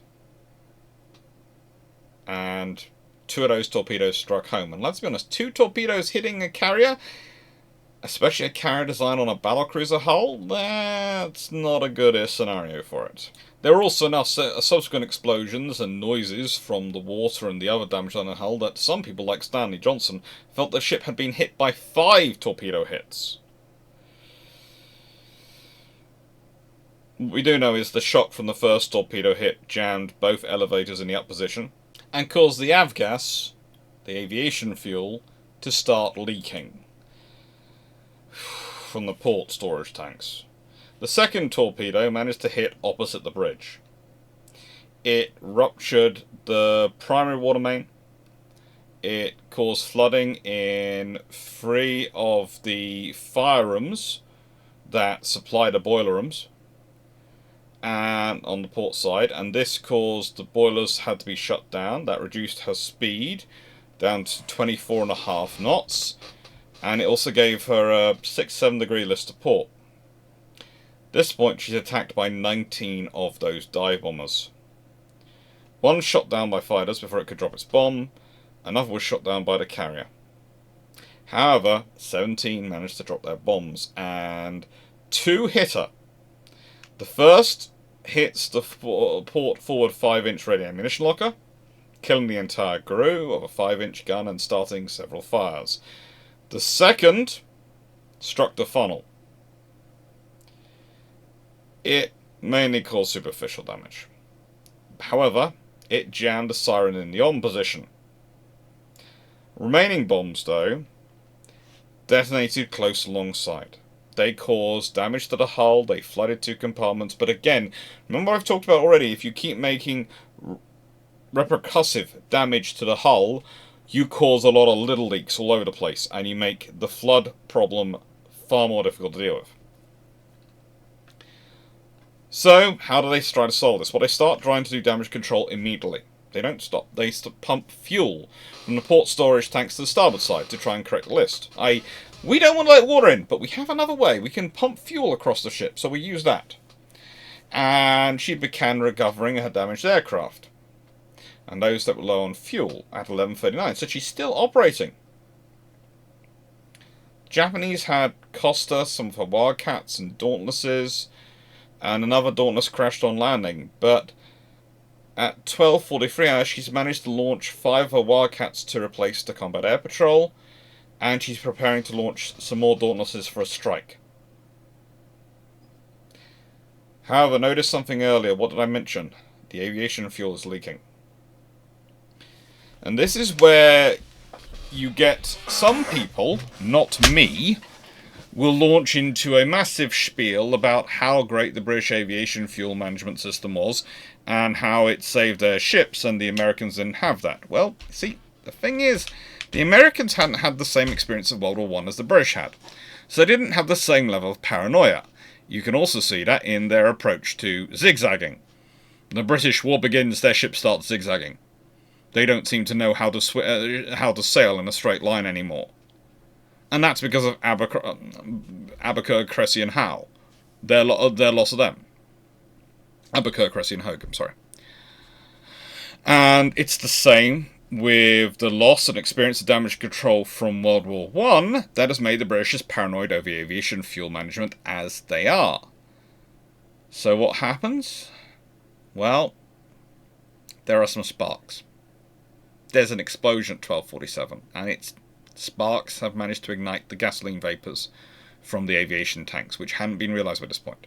And I would say any of the measures which you found in the British paranoia would work. There are people who go, you needed all that to the British system. No. The British had gauges which would tell them if a tank was leaking. They had automatic fuel management to draw the fuel down deeper into the hull. It was positioned differently in the hull, all sorts of things. You needed one of those. And one interesting thing is, again, with the Americans, is that they had realized this. It's just no one had got around to fitting it because of the difference of the Bureau system. The same Bureau system that produces the Mark 14 torpedo had worked against them on this scenario. And the explosion kills 25 of the crew. And it knocks out the damage control station, the principal one. It didn't interfere with flight deck operations, but it also shuts down their refueling system. So the fuel Dauntlesses are launched, and the 6 Wildcats from the Cat, which were low on fuel, landed aboard. The morning strike aircraft start landing at 13:22 hours, and all aircraft are being landed by 14:14 hours. So she's doing good damage control. She's sorting herself out. However, there's another explosion at 14:42 hours. If we consider this, the original attack was back at 1100 hours. At 14:42 hours, there's another explosion. And severe fires in the hangar, and the forward elevator is blown 12 inches above the flight deck. Power to the forward, bow section of the ship fails shortly afterwards. They send 3 destroyers alongside to assist, but there's another explosion at 15:25 hours that knocks out water pressure in the hangar, and the forward and machinery spacers have to be evacuated. Eventually, the fire causes an evacuation of all the compartments below the waterline at 1600 hours, and eventually Lexington drifts to a halt. They start to evacuate wounded, and then they do the abandoned ship at 1707 hours. A series of large explosions follow at 1800 hours. These blow the aft elevator apart and threw aircraft into the air. At 1830 hours, after the captain ensured that all his crew were off the ship, he left himself. 2,770 officers and crew were rescued by the task force. Still, with all this fire raging, everything going on, Phelps is ordered, a destroyer is ordered to sink the ship and fired 5 torpedoes between 1915 hours and 1952 hours. After the last torpedo hit, Lexington slips beneath the waves and goes. So what is this? Is this a failure of damage control? Is it a failure of prevention? I would argue it's very hard to critique a service for not preparing for something which they hadn't directly experienced themselves, even though they might have learnt it from others. And the thing about damage control and the experience of those sort of things, you don't necessarily study what others have done. It's very easy to say, look at this fighting experience, we need to learn from this. Look at this logistic experience, we need to learn from this. Look at this damage control. Oh, our ships wouldn't be hit like that. Our ships wouldn't be damaged like that. Oh, no. They're very different ships. It's very easy to think yourself better than that. It's also a problem in that you are dealing with hulls which were designed as battlecruisers and shaped by their battlecruiser experience. So a lot of the stuff for aviation was quite high up in the hull comparatively. Ultimately, this is a ship which survived its attack, but it's a damage from the attack and the fact that was not managed to be, how do I put this? Not managed to be discerned in time, that managed to sink it, that managed to cause its loss. We're talking 7 hours. 7 hours from the attack to her being completely evacuated, because she has to be.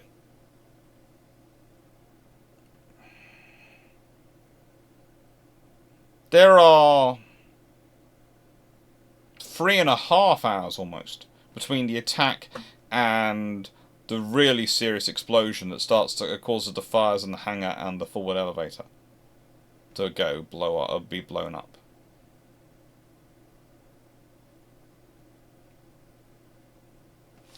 How'd that happen? Well, it's aviation fuel. It's aviation fumes.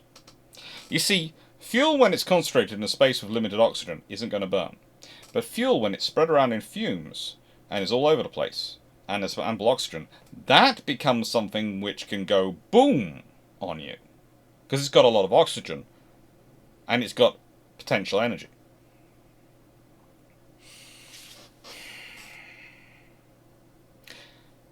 The question I usually get asked at this point by some in a conference will be, if she had a British-style aviation fuel management system, would she have survived? The answer is yes. But in order to install an equivalent British aviation fuel management system, even one from the equivalent period of the late 1920s, early 1930s, as she would have been fitted with, i.e. what was originally fitted into Courageous and Glorious, you would have had to redesign a large chunk of the ship's systems. That would have added cost. That would have added time. All things which the Navy really didn't have the USN when building her. And you would have had to find a reason for them to be adding those systems at that point. I honestly think the Americans learnt a huge amount from the loss of Lexington. Did they get to implement it immediately? No, it takes time to implement the systems you need to do. But they do start making corrections so it wouldn't happen again. Because the trouble is, a hangar deck, especially when you've got damaged aircraft you're repairing and aviation fuel fumes, is not a good place to be. It's not a safe place.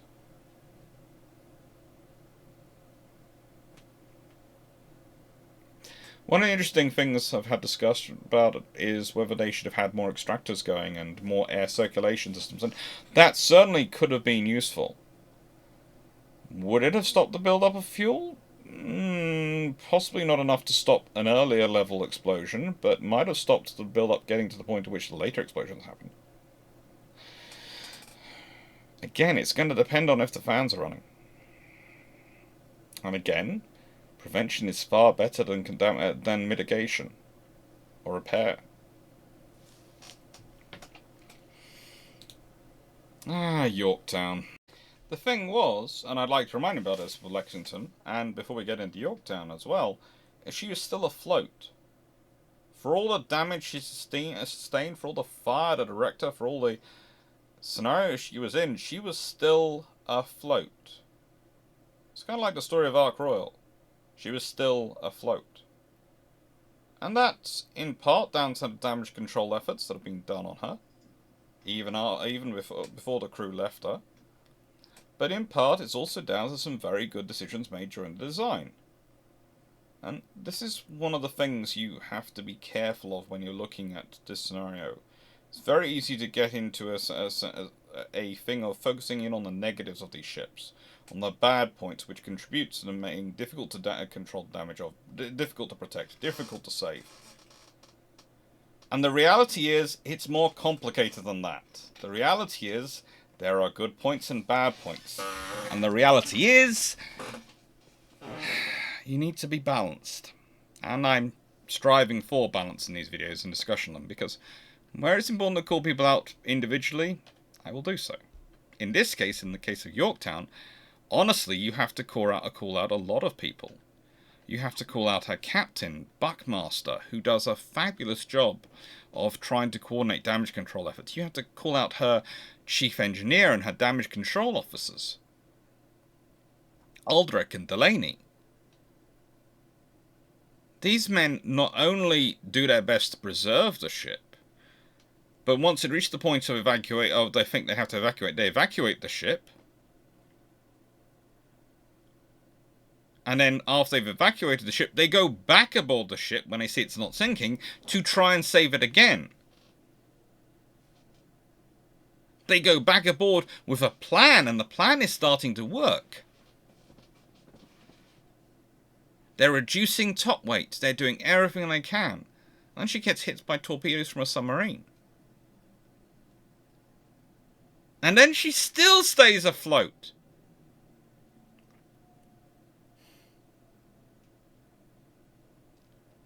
While she is going through all this situation, her aircraft are attacking the Japanese. Yorktown is a story of the ages. And I'd like to point out that the Americans did understand the risk of fire to their ships. They understood it very well. When Yorktown is being attacked, one of the first things her crew do when they notice the enemy aircraft, approaching, is they push an auxiliary fuel tank over the carrier's fantail because it's a fire hazard on the deck. We're talking an 800 US gallon, that's a 3,000 litre fuel tank.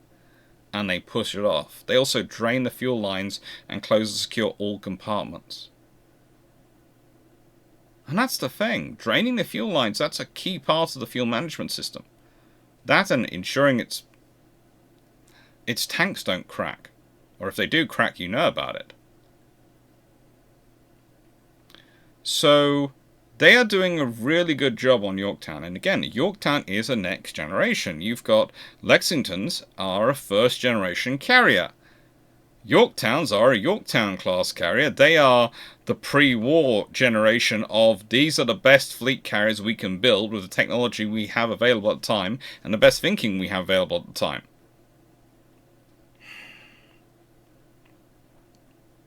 Now, she's attacked by roughly 24 aircraft. 18 of them are VALs, those D3A Akis, Aki D3A dive bombers, and roughly 6 Mitsubishi A6M Zeros.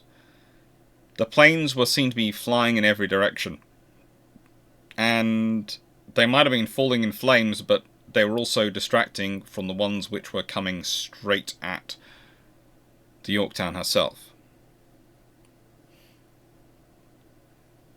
There is a strong possibility that Fighter Squadron 3's commanding officer, Lieutenant Commander John S. Fack, known famously for the Fack Weave and various other ideas and doctrines, including the Big Blue Blanket, which he was directly involved in creating, might well have shot down Lieutenant Miyoko Kobayashi, who was the leader of the VALs in the strike.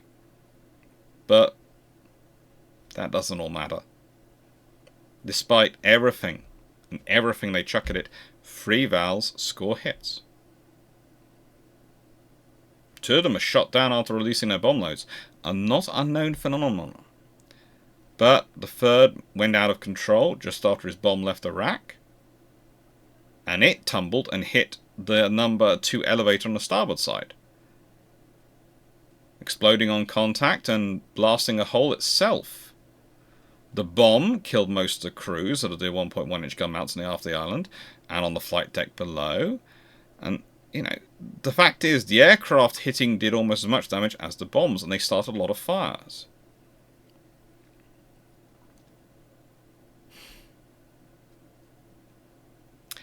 They even found some aircraft in the hangar below, and one of them was a Dauntless from Yorktown, one of her own bombers. And she was already fueled and carrying a 1,000-pound bomb. If it hadn't been for Emerson, a lieutenant, turning on the fire sprinkler system to extinguish fires, well, there could have been problems. However, just as he got the sprinkler system running, a second bomb hit the ship from the port side. It pierced the flight deck and exploded in the lower part of the funnel. It managed almost to a down-the-stack shot, which is one of the more dangerous shots you can actually receive from a shell or a bomb, because it ruptures uptakes on your boilers, which stops your power, disables 2 boilers, it ruptures 3 more, and extinguishes the fires in 5 boilers. Smoke and gases begin immediately filling the fire rooms of all 6 boilers, and, well, served by that portion of the stack. And whilst the men of number 1 boiler managed to remain at post and keep it light, That's all they have to keep the auxiliary steam systems functioning. And then a third bomb hits the carrier from the starboard side. It pierces the number 1 elevator and explodes on the 4th deck, which starts a fire in the rag storage space, which was not only persistent but was adjacent to the forward gasoline stowage and magazines. And whilst the precaution of smothering the aviation fuel system with carbon dioxide prevented the fuel from igniting, it didn't help with the rest of the area, and the fact is the fire continued. And so while the ship recovered from this damage, her speed had dropped to 6 knots. And then about 1440 hours, 20 minutes after that second bomb hit, Yorktown stopped dead in the water. She managed to get underway, again, 1540 hours. So it takes her almost an hour to get underway. And thanks again to the number 1 boiler rooms keeping auxiliaries going, they had managed to clear the stack gas from the other fire rooms, and thanks to bleeding steam from number 1, they managed to jump-start those boilers. At this point, the chief engineer, Delaney, tells the Captain Bookmaster, the engines are ready to make 20 knots. That's important. Or better. At which point she brings down her flag, which had been a breakdown of flag, and hoists up a new one of my speed. And Captain Bookmaster, always good on the morale here, gets the largest American flag he can to fly from the foremast. Damage control parties were also able to patch the flight deck enough and restore power enough that she had a speed of 19 knots and was able to resume her air operations. Now,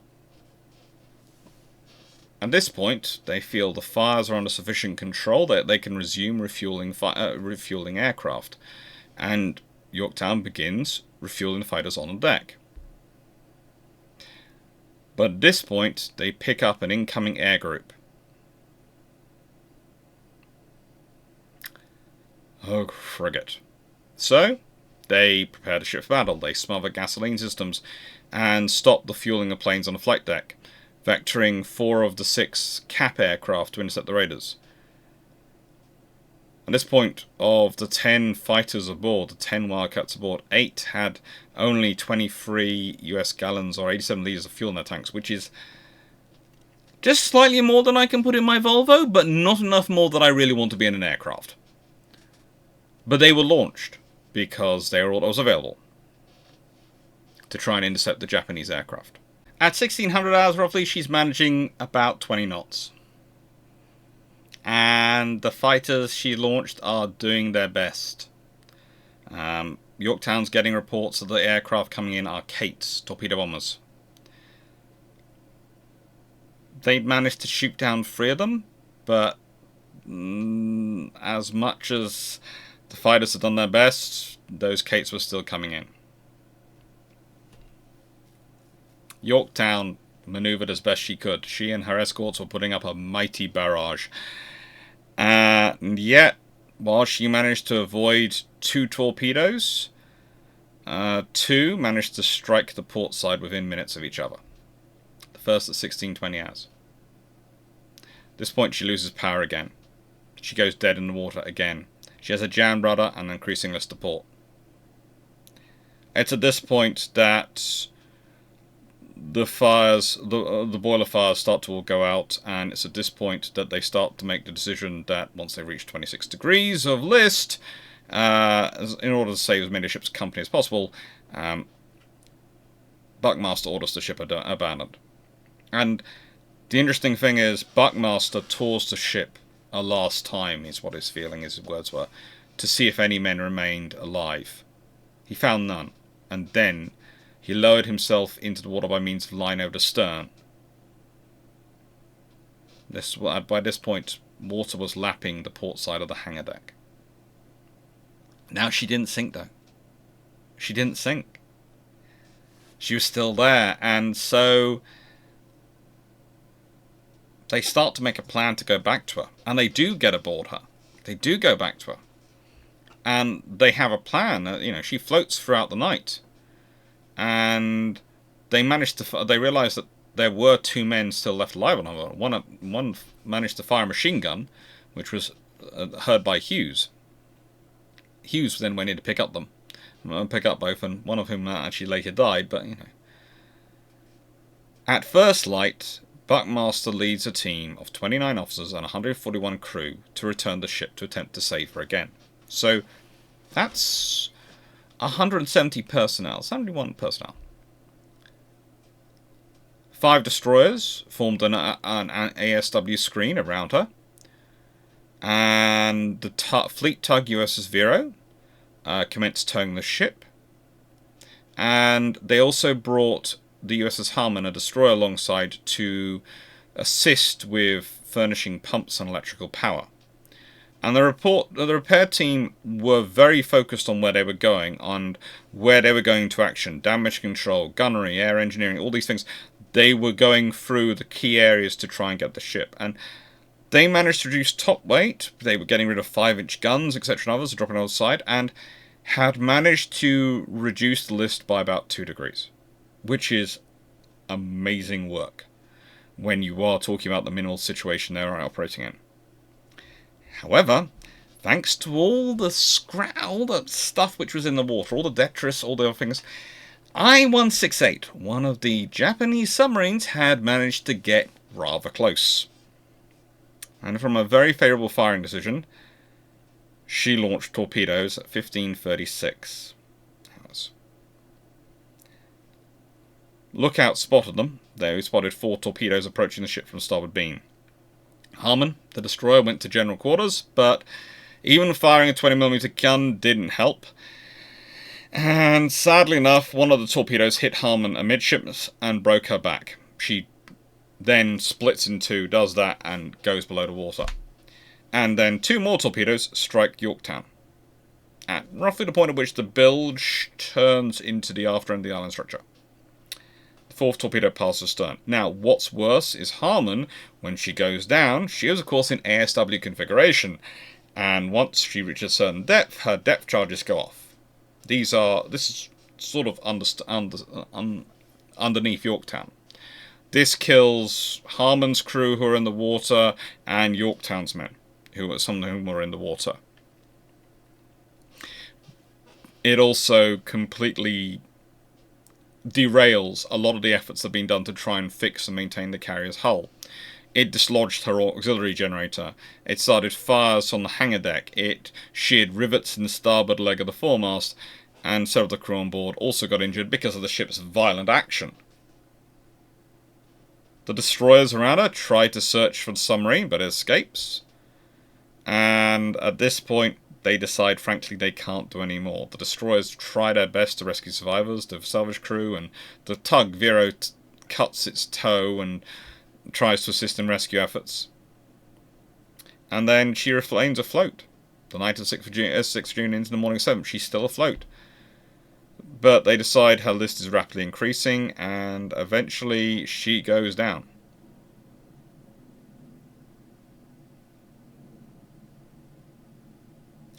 And then, at this point, she goes down. And I have to say, up to this point, I was with the Americans.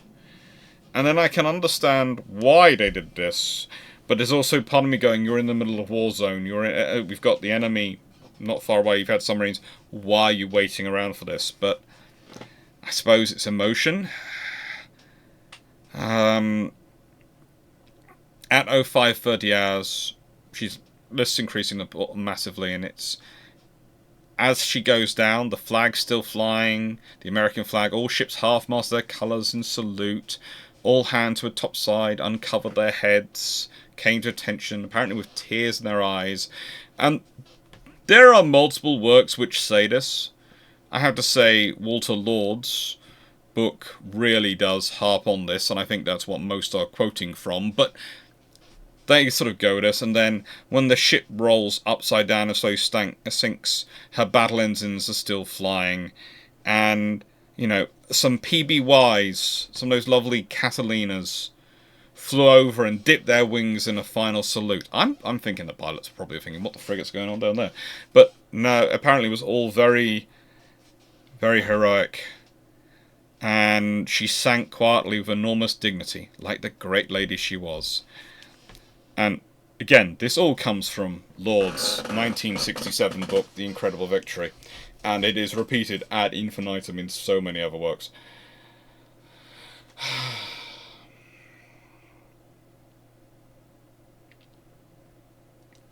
Her loss had claimed 141 of her officers and crew. And that is not good. And I know I made a little bit of fun at the end, but...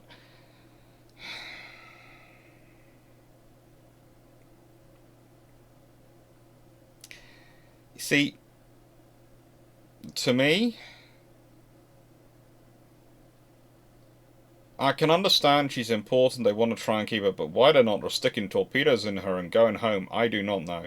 They're exposing their destroyers, they're exposing all their crew throughout the night of the 6th of June and morning of the 7th. The moment we've had to abandon that ship a second time,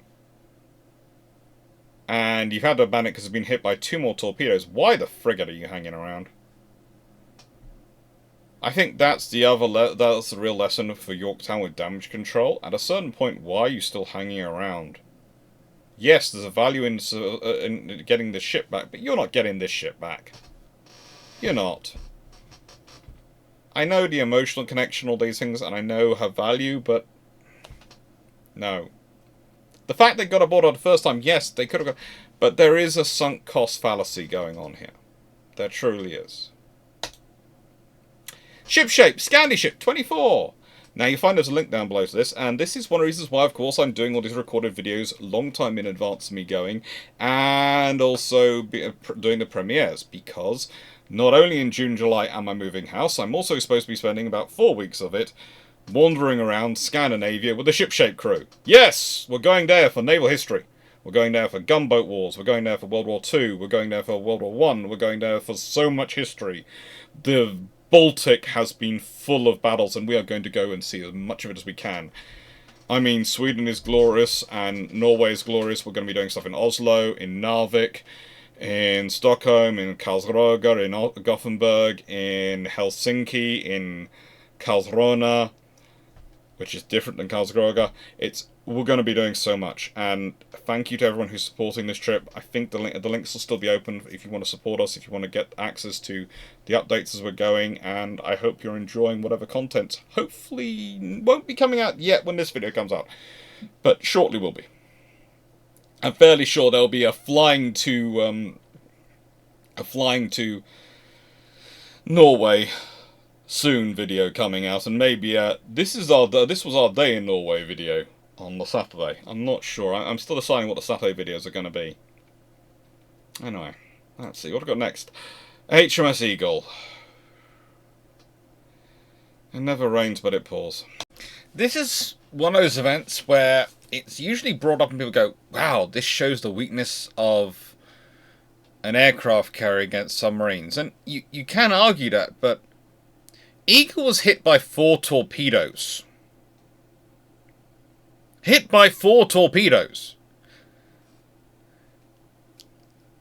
If you're going to get hit by anything, being hit by 4 torpedoes, which automatically are going to open large holes which will let water in, is not good for any ship. For an aircraft carrier, let's be honest, with their high metacentric height and therefore the impact on their stability, it's really not good. She sinks within 4 minutes, and this is during Operation Pedestal. Now, interesting enough, the carriers Victorious and Indomitable are also there. They're fine.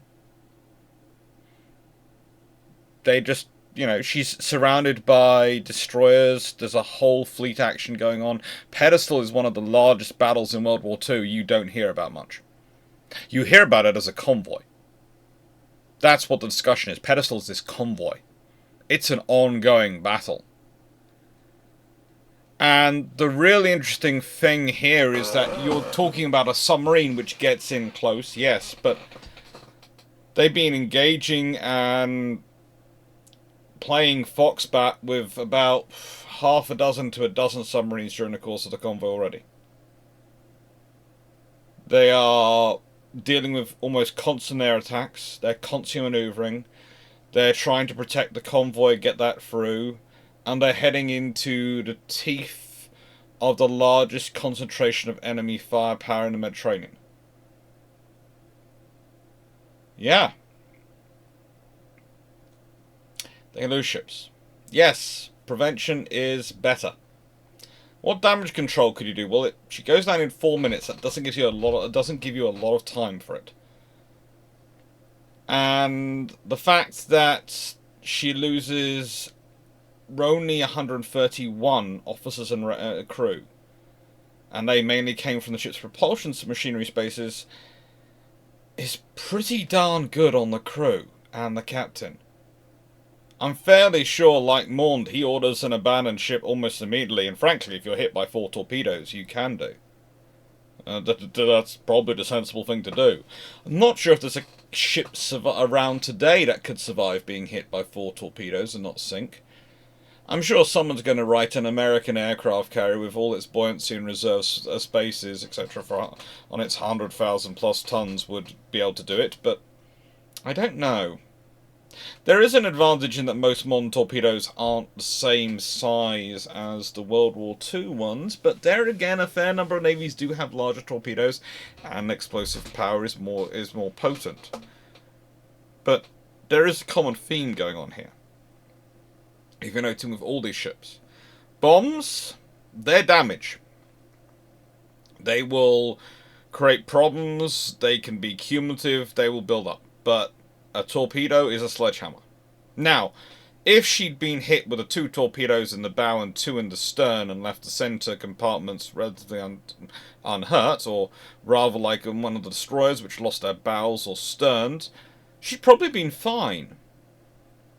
But if you get hit by a spread of 4 torpedoes across the length of the hull, and they open up multiple compartments, not only will the explosions cause damage, the water will immediately come in. That will immediately cause you to start listing, and you will go down quickly. Again, I often have to talk about this. The ways to sink a ship. Let in a lot of water, or fire.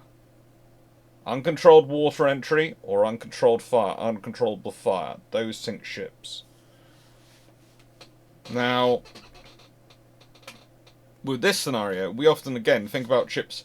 We talk about big explosions which divide a ship in half, and that's the whole thing of, well, that's a third way to sink a ship. But it isn't, it's just letting water in. Well, think about this. When you hit it from along its length with 4 torpedoes, you're basically taking out a chunk of the ship, possibly as much as a third of the ship, underneath, along that line. So you are basically doing that division, and to let in water to fill up the rest of it.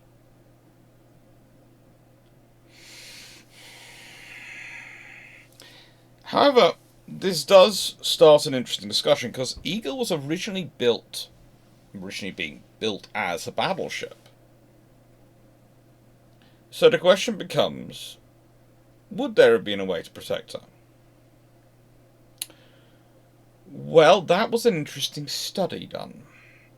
You see, a couple of years after World War II, there were a load of naval architects in training, and they were asked to do studies and look at all these ships which are being lost and try and work it through and work out what they could do. They were asked to do that by their instructor. And my dad was one of those trainees, and I'm fairly sure it was a fairly common program where he was doing his apprenticeship and learning to be a shipwright, etc. At Camel Laird's. I'm fairly certain it was quite a common one for them to ask of. And my dad and his colleagues came up with the idea that if you'd fit in the Eagle with bulges, she possibly could have survived. And that's true. Probably would have worked. The trade-off, though, would have been HMS Eagle's speed would have dropped from the comely 24 knots to a top speed of 16 to 18 knots by bulges of sufficient size. So there's your problem. Everything's always a trade-off. And if you wanted to do that without dropping that speed, you're going to have to take a lot of her out of service for a lot of time. And the thing you also have to remember about Eagle is, like with a lot of ships of her generation, she wasn't supposed to be still around.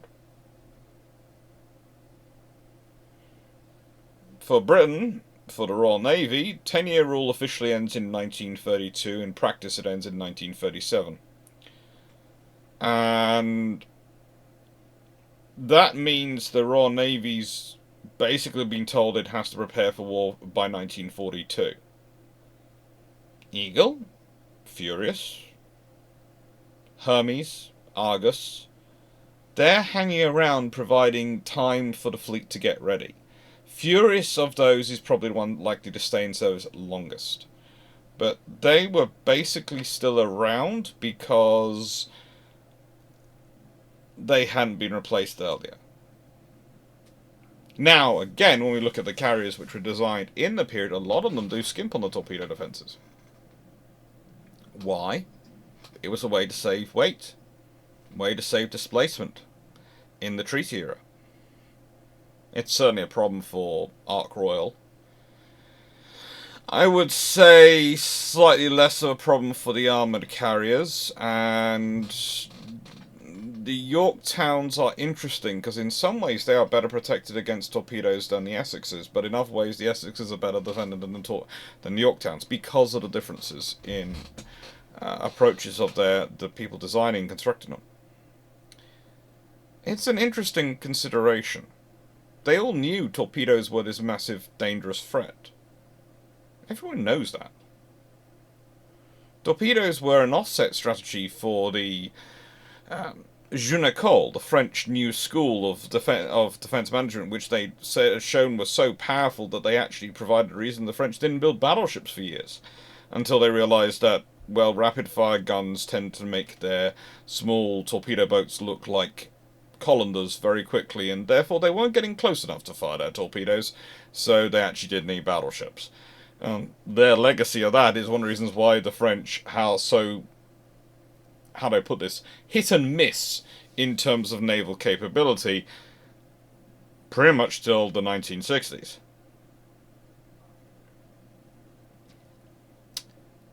So torpedoes were a known threat. And that's really the scariest thing for me about the treaties. And one of the reasons why, when we're studying the ships of this era, we have to be a bit careful with drawing sweeping conclusions about them. Because when someone says things like, oh, they didn't realise that was a threat, that usually is not the answer. Usually, like with torpedoes, they know full well it's a threat. It's just they are being placed in an impossible position, a dilemma, where they have two bad choices to make, thanks to the treaties and the limitations which their governments have signed up to.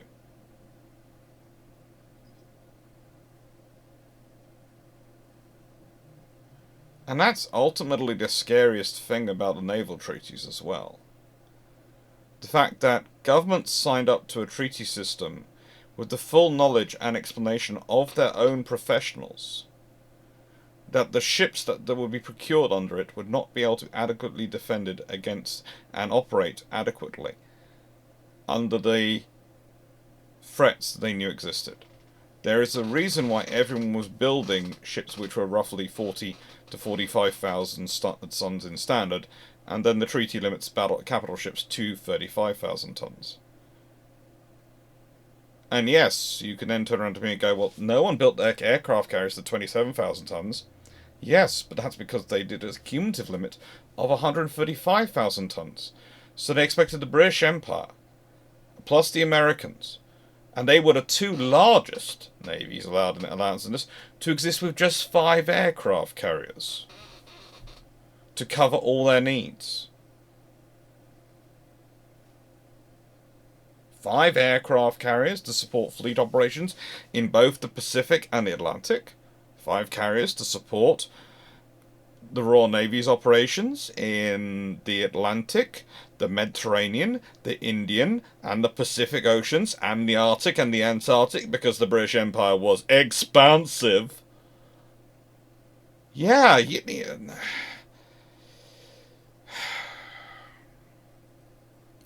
a well-crafted defense treaty and arms limitation treaty, something like the SALT treaties, strategic arms limitation treaties, can truly provide a framework for making the world just that little bit safer, and reducing the threat of conflict. Badly crafted arms limitations treaties, badly formed treaties, they are a threat to everyone. They truly are. And, USS Enterprise, the ship that just decided it wasn't going to die. No matter what you do to it, I'm just not going to. I don't feel like it. Now, for this battle, I have to admit, the temptation is to do Ryujo, but that honestly feels like kicking a puppy. The Ryujo is literally built as an unstable, top-heavy, strained hull of a light carrier, supposedly to a fleet carrier and a light carrier size. There is only so much kicking I wish to deliver to such a creature. It feels cruel. I don't kick puppies, and I feel doing another video where I talk about Ryujo and her failings and her issues would just be me kicking a puppy. It's just not happening.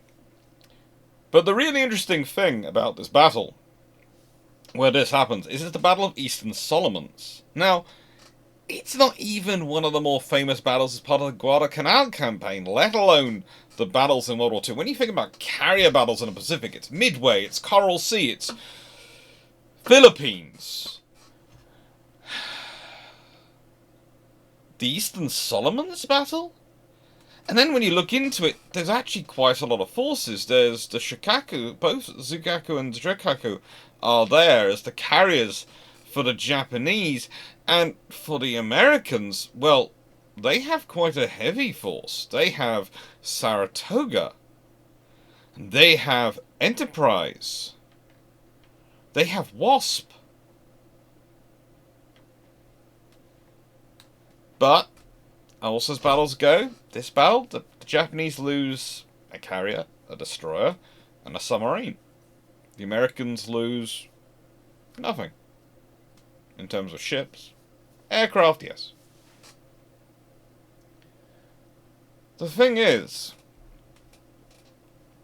Enterprise suffers a huge amount of damage, but keeps going.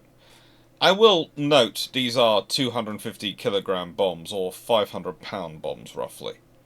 So they are not quite what was sometimes being chucked at ships in other circumstances, and not even quite what the Japanese could chuck at a ship if they want to do. So Enterprise does have a bit of luck here.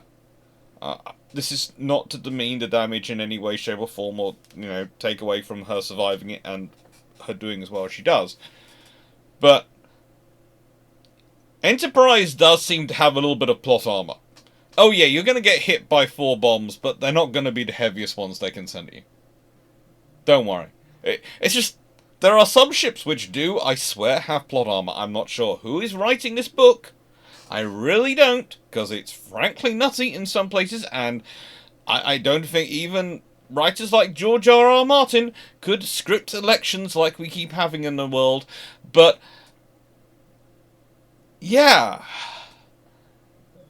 whoever is writing it does like certain names of certain ships, and they're gonna get plot armor. HMS Warspite, USS Enterprise, HMS Enterprise. If you want to look up a really good example of plot armor, people think USS Enterprise. Look up HMS Enterprise and what she gets up to in World War II. The Royal Navy light cruiser. And then you start to get to this idea where I wouldn't call myself a conspiracy theorist or a naturally suspicious of nature or someone who's going to come to this, but there is part of me which wonders if the Enterprise name does have some sort of ritual on it, which means you will get a lot of action and you will somehow come through.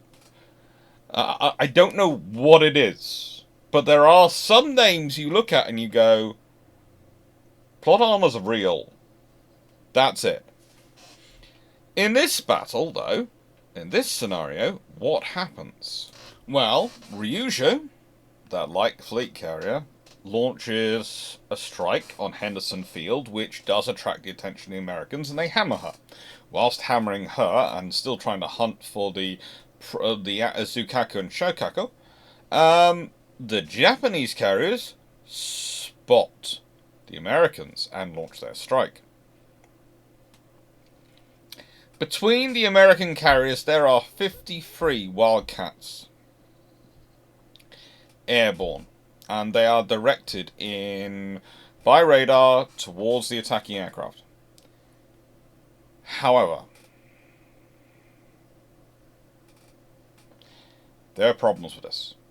Even in August 1942, and this is one of the reasons why HMS Victoria, aka USS Robin, proves so useful to the Americans when she works for Saratoga. They have issues with their aircraft identification systems on the radar. Their control procedures were described by their own reports as being not fully developed. And the Japanese dive bombers were still at the stage of war being fairly effectively screened and escorted by the Zeros.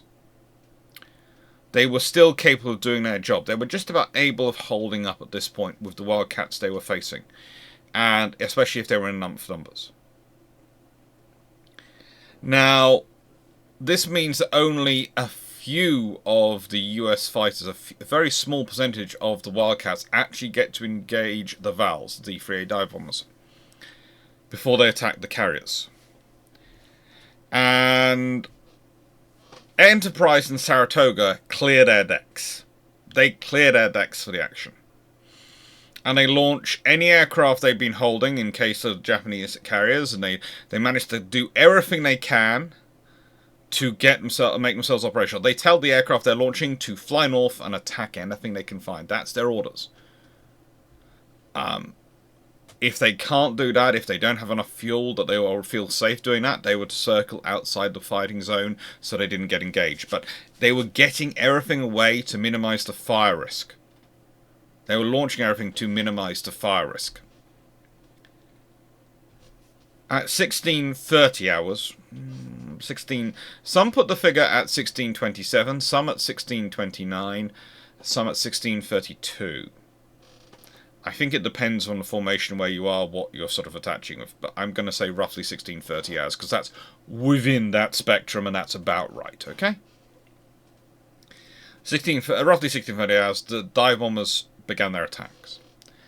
And they start off by trying to focus on Saratoga, but she turns out to be going, no, you are not going to attack me. No, no, no. And the dive bombers decide that actually today they're going to go for the Enterprise, because Saratoga, well, she's looking like a story I was once told about Aristotle, okay?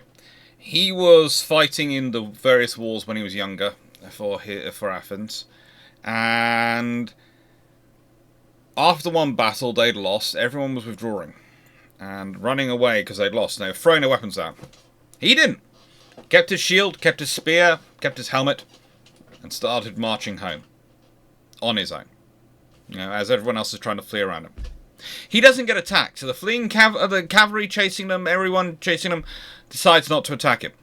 When he was asked why, he said, quite simple. There were a lot easier targets out there, and the people attacking us wanted to live as well. And it's the same with Saratoga. She is just this day looking like the person when the rest of the army around them has disintegrated. She's still got her spear, she's still got her shield, she's still got her helmet.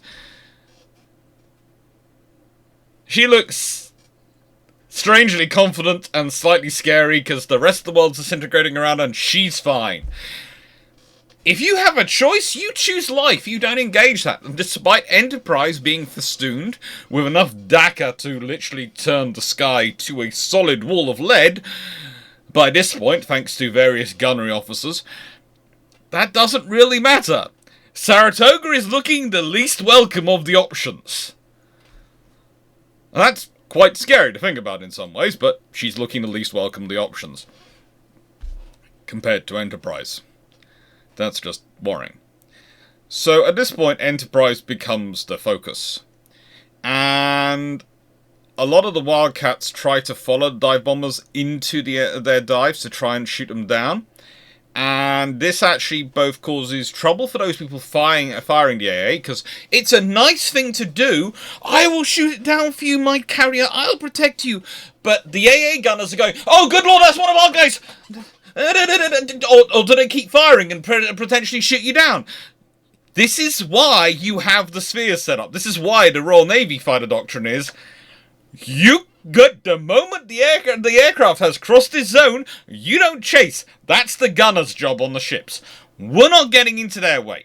Our job is to break up the strikes, not to try and follow them down, to shoot them down. It doesn't help. It might make you feel good. It might make you feel like you are doing something. It might be glorious.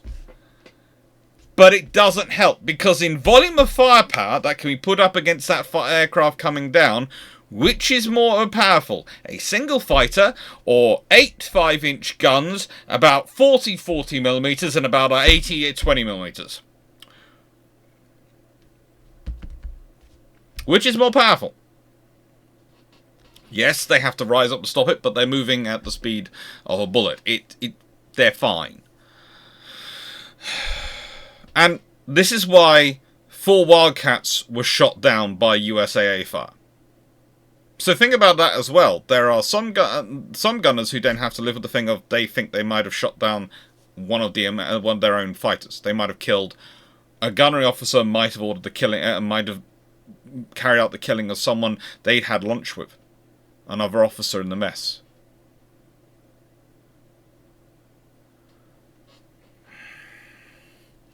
So, the ships were pulling all sorts of maneuvers, and the first 9 of the D3A's bombs missed the Enterprise. However, the 2nd Division was led by Lieutenant Keishi Arima, and they managed to score 3 hits.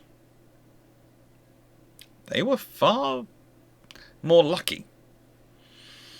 They were also coming at a point at which the Americans were trying to sort themselves out. They'd realised some of the issues they got into dealing with the first wave, and they were trying to sort things out rapidly on the fly.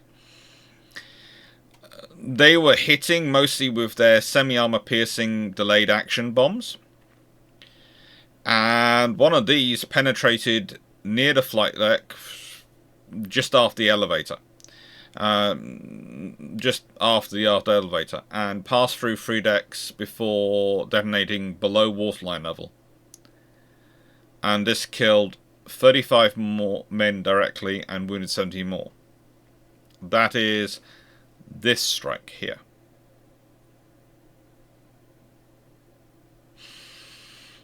And well, she gets hit a lot. Make sure I did point out the one there. That's right. The one that hits frame 174. I don't think that explosion is right in the right place, because all the accounts and details I've read say it's below waterline level, and that diagram is conspicuously above waterline level. The next bomb that hit, well, that was a 531 pound or 240 kilogram high explosive land bomb, not an armor piercing bomb, but just a high explosive bomb, and it managed to hit roughly 15 feet or a little over 4.5 meters away from where the first bomb had hit. And this ignited a secondary explosion from one of the 5-inch ready powder casings, and that killed another 35 members of the gun crew and started a large fire. And again, fire is a very dangerous thing on a carrier. But they have done everything they can to reduce the fuel and reduce the fumes.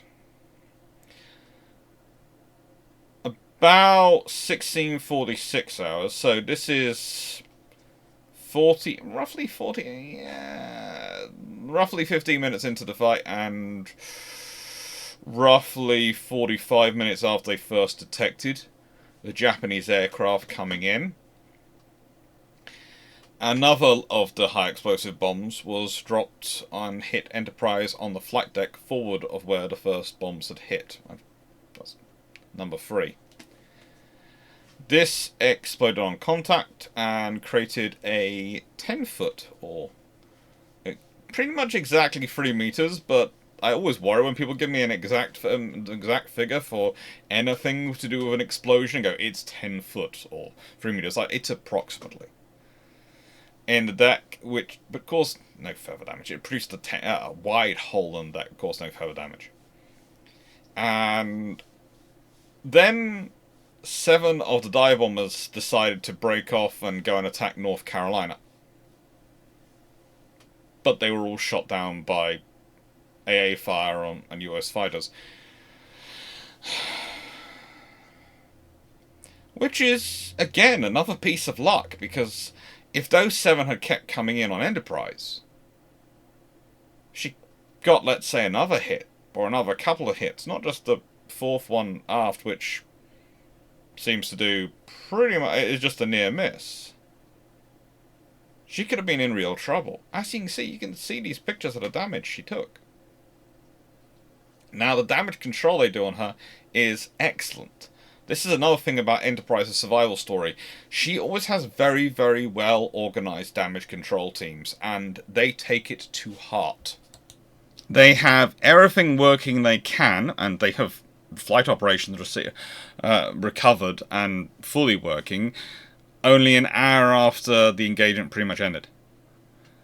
And by 1805 hours, well, they are dealing with the second wave. Although the second wave of Japanese aircraft don't actually manage to locate the American formation because of communication problems themselves.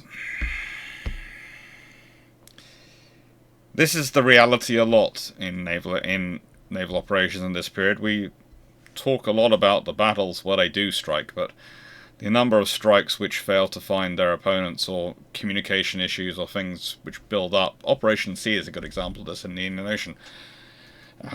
That's often marketed as a British failure, but again, it's one of those things of if the communication issues, if details hadn't been transposed wrong, and this is where the failure happens, then the British night strike would have probably found maybe one, possibly more of the Japanese carriers at night. And then we might be talking about a very different thing about the Indian Ocean raid. It might be Japan's costly mistake. It's the realities of war, that more of it depends on luck than any of us would like to believe. So with Wasp's story, before we really start in it, I need to explain 3 things. I need to make 3 statements. 1, carriers operating in environments close to large concentrations of land-based air power are really, really pushing their work and are really in a dangerous spot. They can do it, but they need to be a very well worked up crew.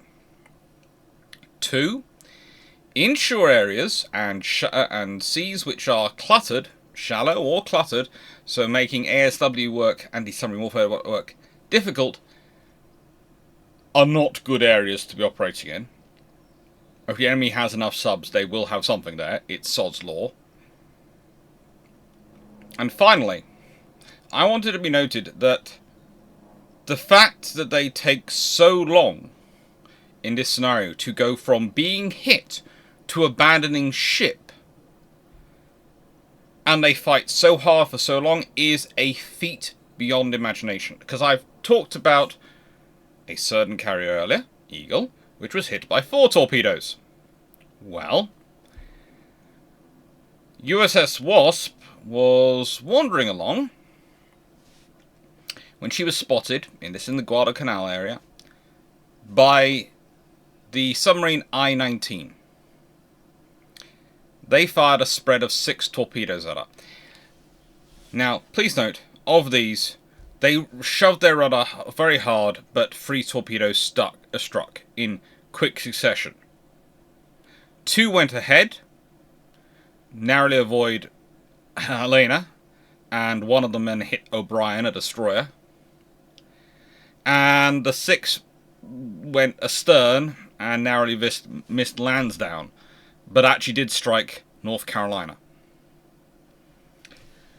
So let's think about that. Of 6 torpedoes fired, 3 hit their intended target, and 2 hit other targets.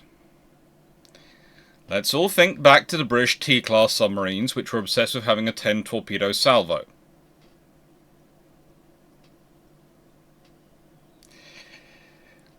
Yes, there are some submariners who really did want a large salvo for a reason, and by gum does the stats of war back them up.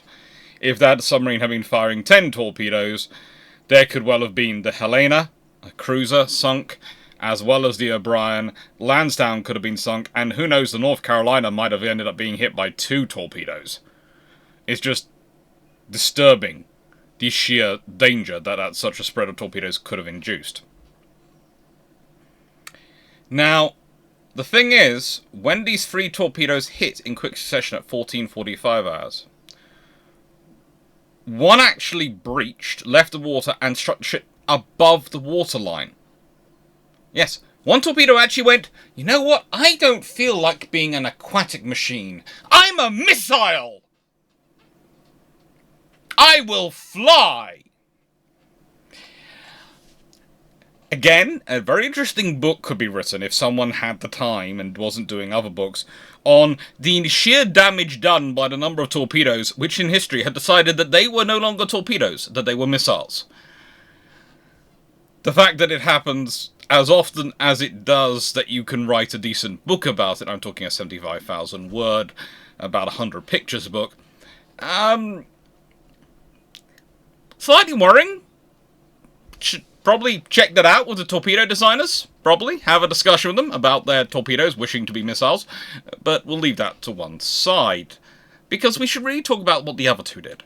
Now, these 3 torpedoes, the 2 which decided they wanted to just be torpedoes, and the one which felt its true calling was to be a missile, they all hit in close proximity to the aviation fuel storage and a magazine, so you can imagine what happens next. Humongous explosion, followed by more explosions, which are so forceful, the aircraft on the hangar and the flight decks go up and come down, and disintegrate. Some are described as losing their landing gear and those things. Some are described as basically ceasing to be aircraft. They have a lot of damage done to them. That's all that we really need to know. And don't worry, this all happens at 14:45, and I'm going to keep reiterating that they're on board the ship until 15:20 is when they call abandon ship. So this is happening quickly, but they are still trying to keep up the fight. As the aircraft which was suspended in overhead in the hangar, a position which the Royal Navy had never liked, and I can start to see why, but the IJN and USN both wanted as many airframes as they could, fell onto those on the hangar deck, which made sparks with aviation fumes in the air. If you're wondering where this goes, yes, we have fires and we have more little booms going off in the hangar and below decks. Soon, the fires managed to detonate the ready ammunition in the forward anti-aircraft guns on the starboard side, and fragments from that ammunition going up showered the forward part of the ship. The number 2 1.1-inch gun was blown overboard. I think the whole mount was blown overboard. Yeah, mount. The water mains in the forward part of the ship were, for some reason, I can't think why with all this going on, rendered inoperable. Can't think what caused them to be rendered inoperable. It might have been the flying torpedo. It might have been the aquatic torpedoes. It might have been the subsequent explosions. But really, realistically, is any ship designed to withstand this level of violence going on internally to itself? It's kind of like your own body deciding to have some spontaneous explosions inside. It's not going to be good for you. And she starts to list. There's no water available. The fires are setting off ammunition bombs. She gets 10 to 15 degrees to starboard, and then the oil and gasoline from the ship's engines, the gasoline, the aviation fuel from the aircraft, gets into the water and catches fire in the water. That's what you can see in this picture largely. That's it burning off in the water. They slow to 10 knots, partially due to orders, partially due to the fact the engines weren't really running that well. Can't think why again. There could be some small issues going on. Probably should consider writing up the chief engineer for poor performance, not if the engines aren't running perfectly in this circumstance. Oh no, that would be the modern navies. Hopefully, thankfully in this era they understood things. So they then try and go astern with right rudder to help transfer and move the wind around to help to attempt to keep the fire forward. They're trying to use wind, the elements, to keep the fire under control. And then the flames made it the central station unstable and unusable. And the communication circuits inside the vessel went dead. And then a fire forward in the hangar managed to ignite some various additional vapor explosions, because you needed more vapor explosions. I mean, that's what you need. You need that at 15-10 hours.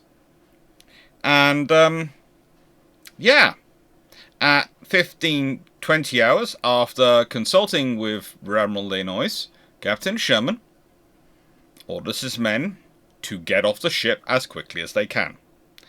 They lowered the injured men into rafts or rubber boats. The unwounded had to abandon the ship from the aft because the fires were burning so intensely you couldn't go forward. And this meant also all the forward life rafts and all the forward life preserve systems weren't available.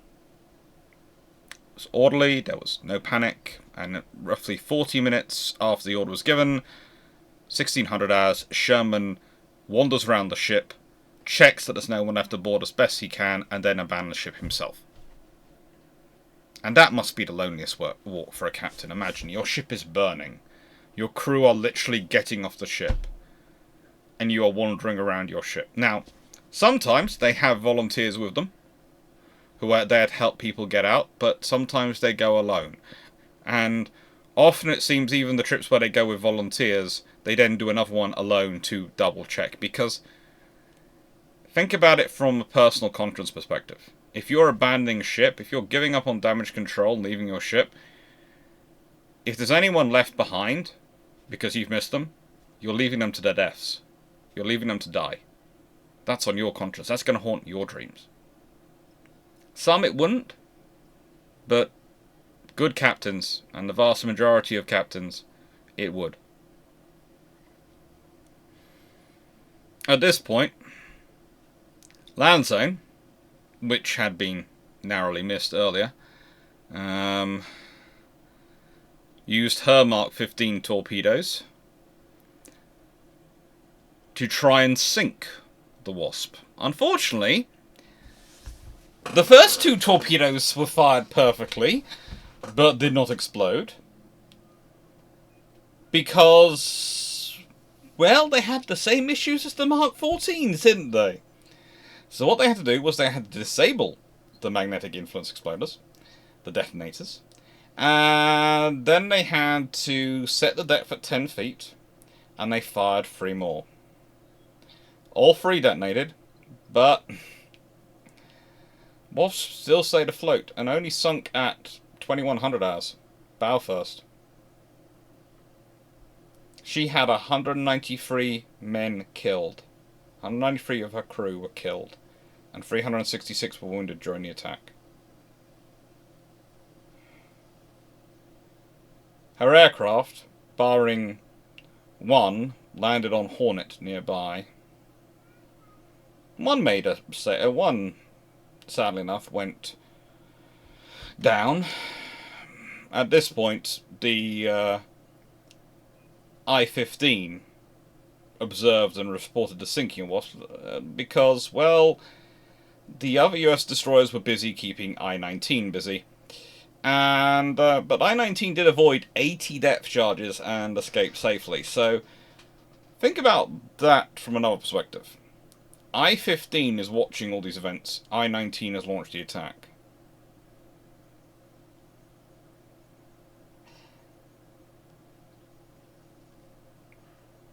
One almost wonders if the Japanese should have been helpful and said, "Oh, if your Mark 15s aren't working, we'll torpedo the carrier for you." I don't think that would have quite washed. I don't think it would have done. But the point is, again, this is the trouble of doing ASW in such waters. Now, this is, of course, where in modern tournaments we start talking about it, people go, well, what about drones and uncrewed undersea vehicles? And yes, they could assist. They could also assist both sides in it. The lovely thing about uncrewed undersea systems, they will probably turn out to be a boon to all sides, once we can figure out how to properly communicate and control them.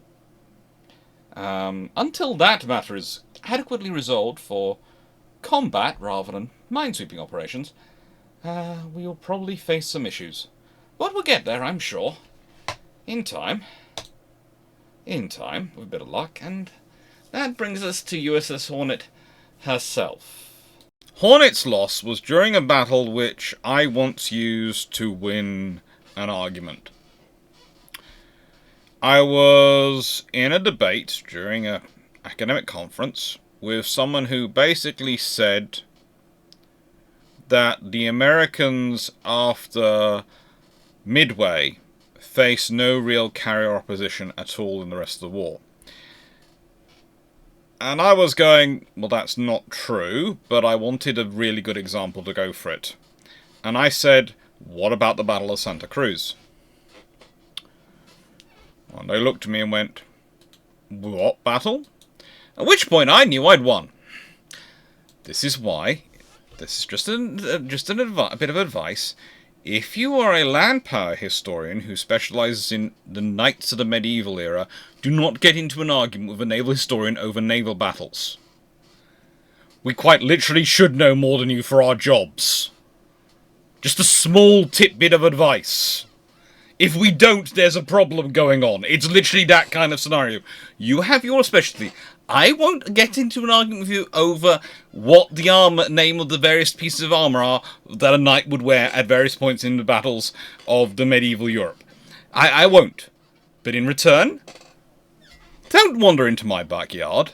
It won't be good for you.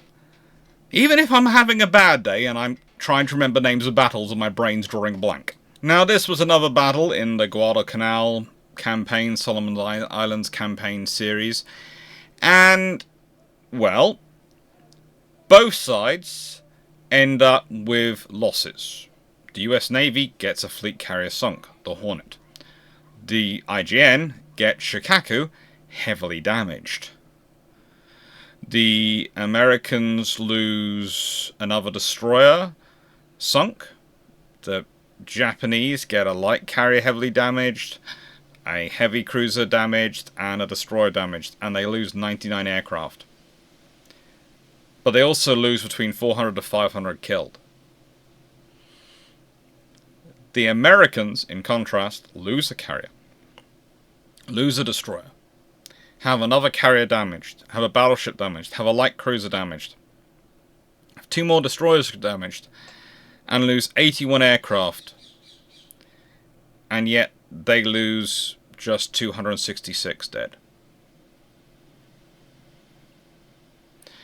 It's considered a Japanese tactical victory, but honestly, with victories like that, losing might be better.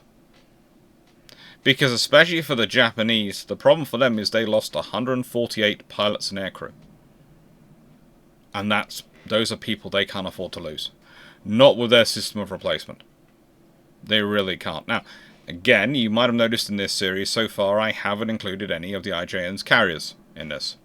And there is a reason for that. Like I said Ryujo earlier, there is only so much kicking of puppies I should probably engage in. And there is going to be more of a discussion of Japanese carriers and carrier design as things go on throughout this year. So I felt we'll go with the American and British carriers because they can actually stand up and punch back. I don't feel like I'm hurting someone for the sake of hurting them. They haven't, you know, the Japanese carriers mostly have enough issues.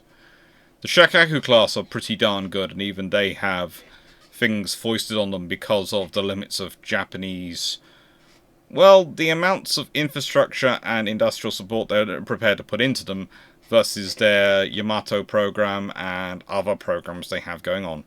One of the real problems with the Japanese in the run-up to World War II was they never really cottoned on to the idea that they had too much toast and too little peanut butter to spread around.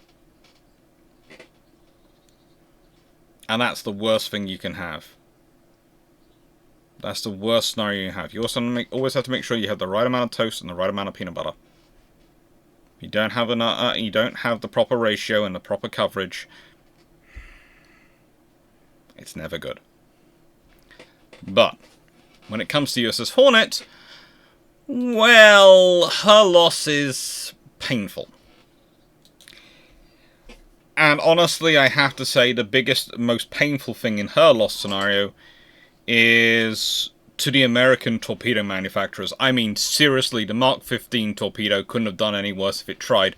And in this battle, the Japanese actually ended up helping out the Americans. They took over for them because, well, someone had to put it out of its misery. It's just embarrassing otherwise. And cruelty. And definitely cruelty. And that's actually why I've listed the date as the 27th of October, 1942, when she sunk, because technically the airstrikes and everything happens on the 26th of October. But it's the Japanese with long-lance torpedoes from 2 destroyers. 4 of those torpedoes, which actually managed to do enough damage to actually sink her.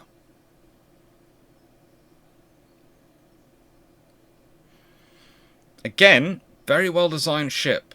She really did have buoyancy, and this is another lesson today for maybe some of our assessments when we're looking at modern warships and we're making judgments over, oh, what's going to happen, that could be hit, that'll be taken out.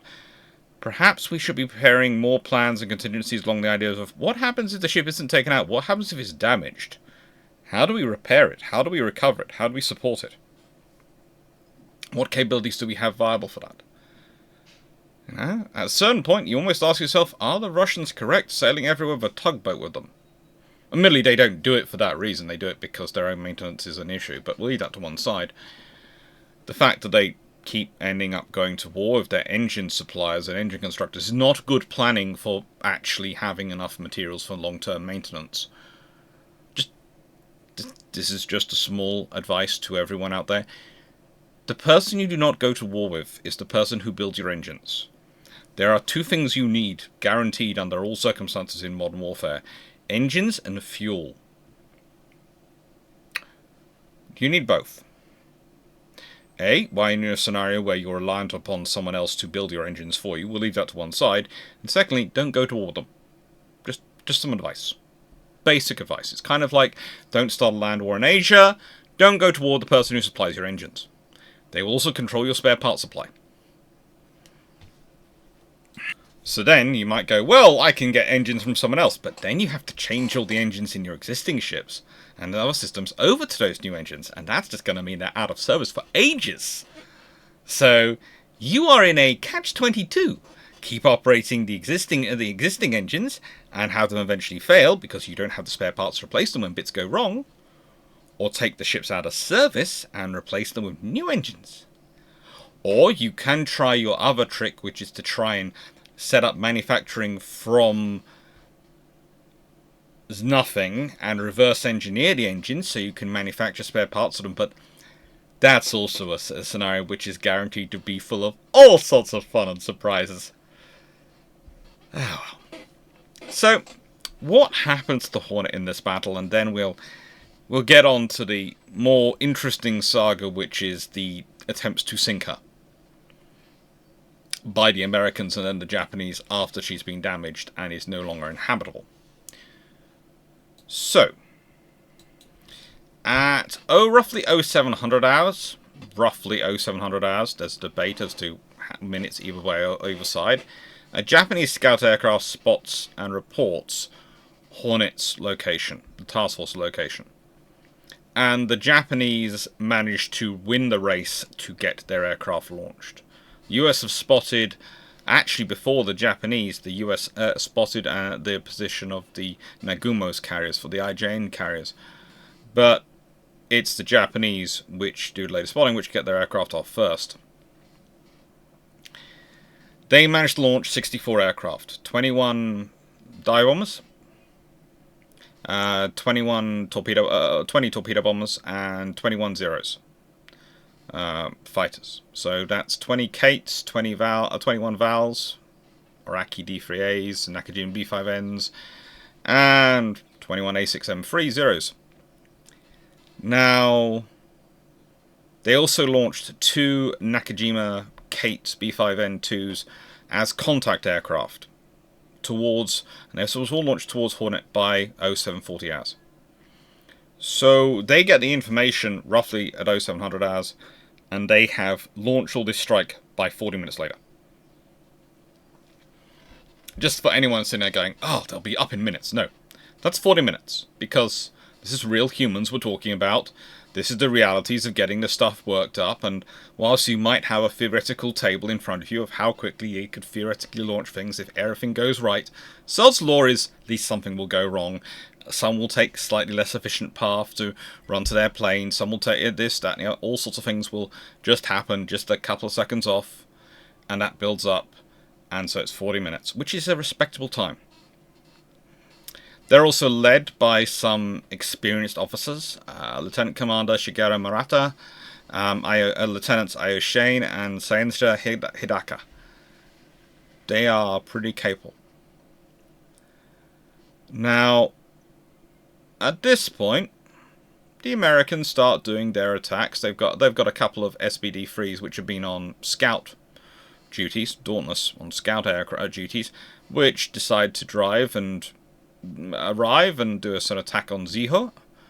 And yeah, they managed to cause the damage. That's when the Japanese carrier gets damaged. Then its deck is damaged level that it can't land aircraft.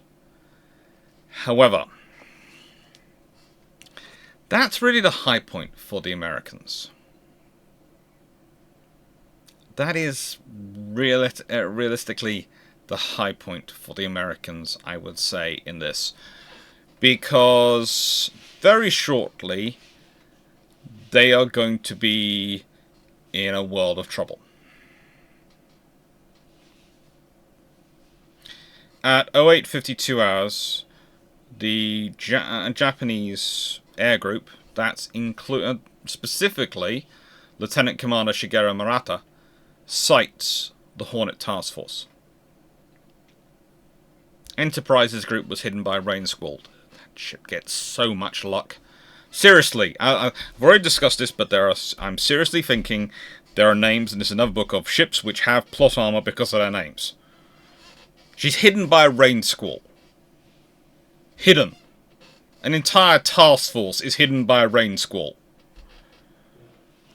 Deploys the aircraft for a strike at 0855 hours, so that's 25 minutes after they first worked out the Japanese were heading their way, and about 4 minutes after the Japanese strike force has spotted them, they detect the approaching aircraft on their radar.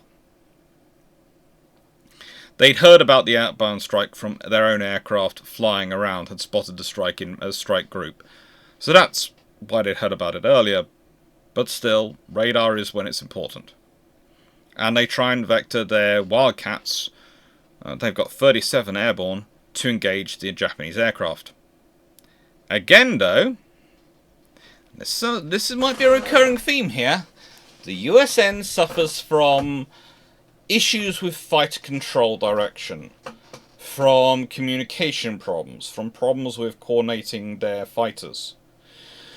And I would say the point is this. There is some good points written about how American carriers and Japanese carriers are structured around launching a heavy strike, an alpha strike, to use modern parlance. A full deck strike. And that's good. But the thing is, again, when you're doing that sort of thing, when you're preparing for that, and the Americans spend a lot of time preparing and emphasizing that, that means you don't have the same amount of preparation time going in other things, because you only have so amount of resources. There is this idea put forward by some that you have infinite resources, or, some powers have equivalents of infinite resources. They don't. The British Empire in the 1920s and 30s doesn't end prior to World War One. The Americans don't in this period. They don't. They just don't have infinite resources. And sometimes the bigger problem is what you choose to focus on, your resources, more than the other. So you can say, well, I'm putting funding into both building fighters and strategic bombers, if you're the air ministry in the 1930s. You can make that a point. You say, we are funding development of both. Then ask them, well, how much are you funding one compared to the other? Well, we're putting about 25 times the amount of money into the bombers than we are into the fighter development. So you can tell politicians you're funding both. But where's your emphasis going? And again, I think a lot of the early problems the Americans have in the beginning period of war reflect the fact that they've got a lot of interesting technology, but they haven't for fighter control, and this is one of their issues. People look at their systems and go, why can't they do this? And they've got all this interesting technology. Well, they've been spending money on developing the technology, and they've been spending money on developing the strike capability, and they've been spending money on practicing and turning the strike capability into a practicable capability. They've done a lot of assuming on the air defense fighter control capability. A lot of assuming. And I'm not saying they're all right or all wrong at the beginning of the war. They're not. Neither are the British, by the way, and certainly aren't the Japanese. All of them have bad days and good days. The British are slightly luckier, and that then leads to some historians making some very wild statements. But the point is, the reason the British are like that is because the British put more of an emphasis on a constant strike, constant operation, constant air defense. That was the emphasis of their practicable spending in terms of air defense. They were far more limited in terms of daytime long-range strike. Please note I clarify that by daytime long-range strike, because the amount of money they spent on nighttime long-range strike, and this is what led to an interesting discussion with someone in the comments recently on this channel, with someone going, yes, the Japanese aircraft were longer range than their British counterparts. And I went, look up the stats. Once you start looking up the Fairey Albacore and things like that, you start to realise that,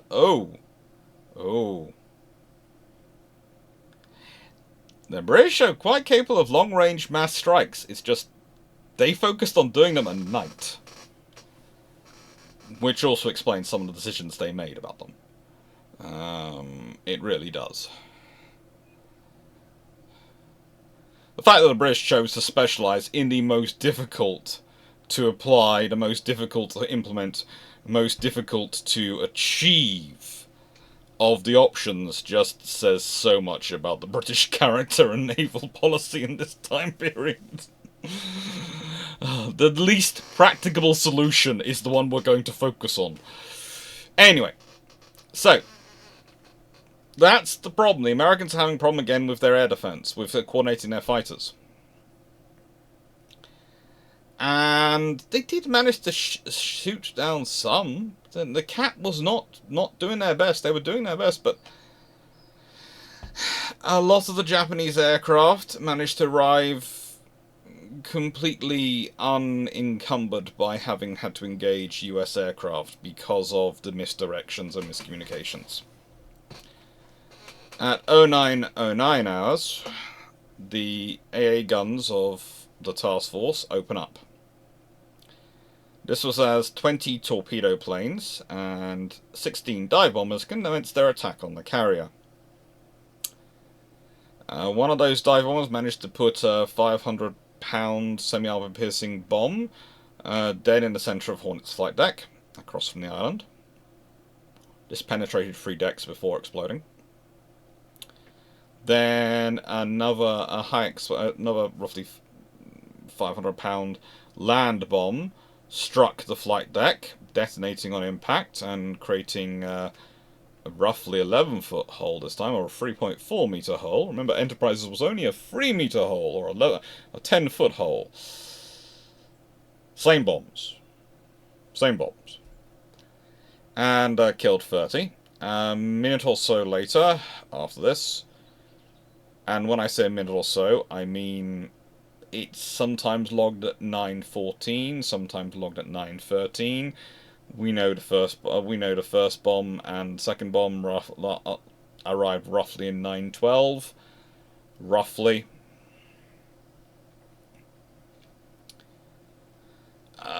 Managed to hit pretty much the same spot as the first bomb had hit. Now this is terrible because, as I said before, an explosion will weaken things. So that bomb comes crushing through that already weakened area. It also goes down 3 decks, but when it explodes, there's damage but no loss of life. Probably because the first bomb had already caused a loss of life, and there wasn't enough people, not enough people move back into that space. It is a fluke. It is an absolute fluke it gets so close, but what do you do?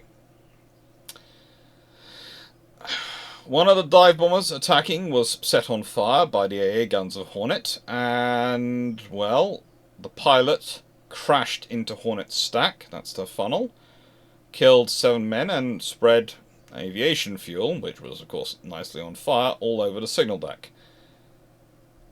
And at this point, it's the 20 torpedo bombers, the Kates, which take over. They are attacking from roughly 2 different directions. This is not going to end well. And despite losing Lieutenant Commander Maturara, who was the man leading the strike and was probably one of the best strike commanders the Japanese had, well, they managed to get 2 torpedoes in her side, roughly at 0913 and 0917 hours, which knocked out her engines and caused her to come to a stop. It's just not good. And then it gets worse, because one of the dive bombers, damaged, slightly on fire, managed to crash into the carrier's side, pretty much on top of the aviation fuel storage. It's always lovely when they do that. At 0920 hours, the surviving Japanese aircraft depart, leaving Hornet dead in the water and burning. They try their best to get her under control, they truly do. And then another strike arrives.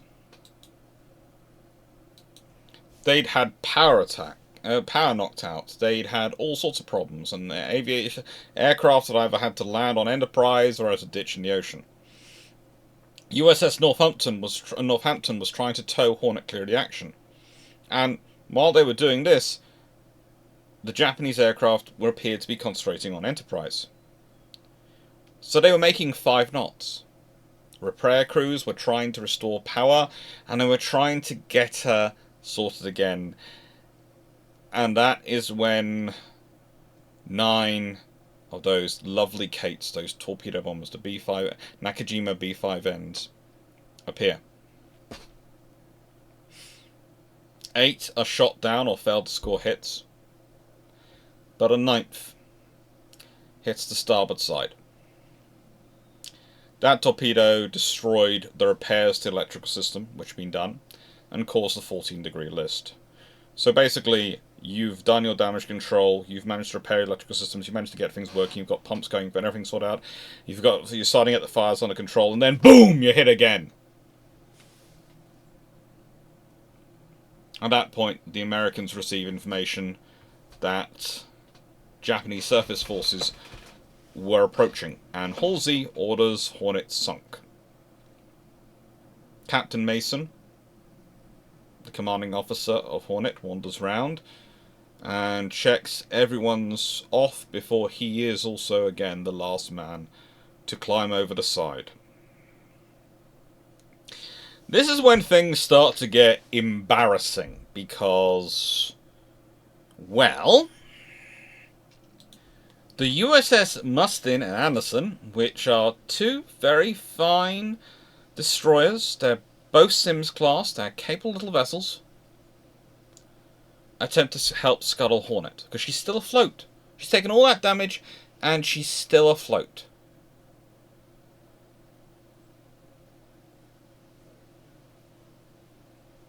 The Japanese had actually struck her again with another 500-pound bomb while the carrier was abandoned, but that still hadn't helped. And so Must and Anderson attempt to scuttle Hornet with multiple torpedoes and roughly 400 shells. And when they say multiple torpedoes, you're probably thinking, okay, you mean 6 or 7? Do you mean? No. They fired 9. And most of them failed to explode. They also fired roughly 400 5-inch shells.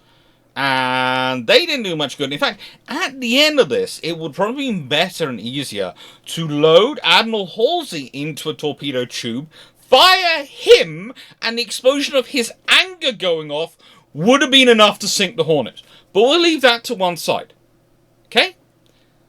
So, with Japanese destroyers coming in, they decide to get out of the area rather sensibly. They leave her burning at 2040 hours. The Japanese slowly arrive around the burning carrier and sort of going, what do we do to her? They decide to give her a full Viking funeral. So Makigumo and Akigumo, Yugumo class and a Kagero class destroyer, well, finished off Hornet with 4 of their lovely Long Lance torpedoes, their 24-inch torpedoes. And she finally sinks at 01:35 hours.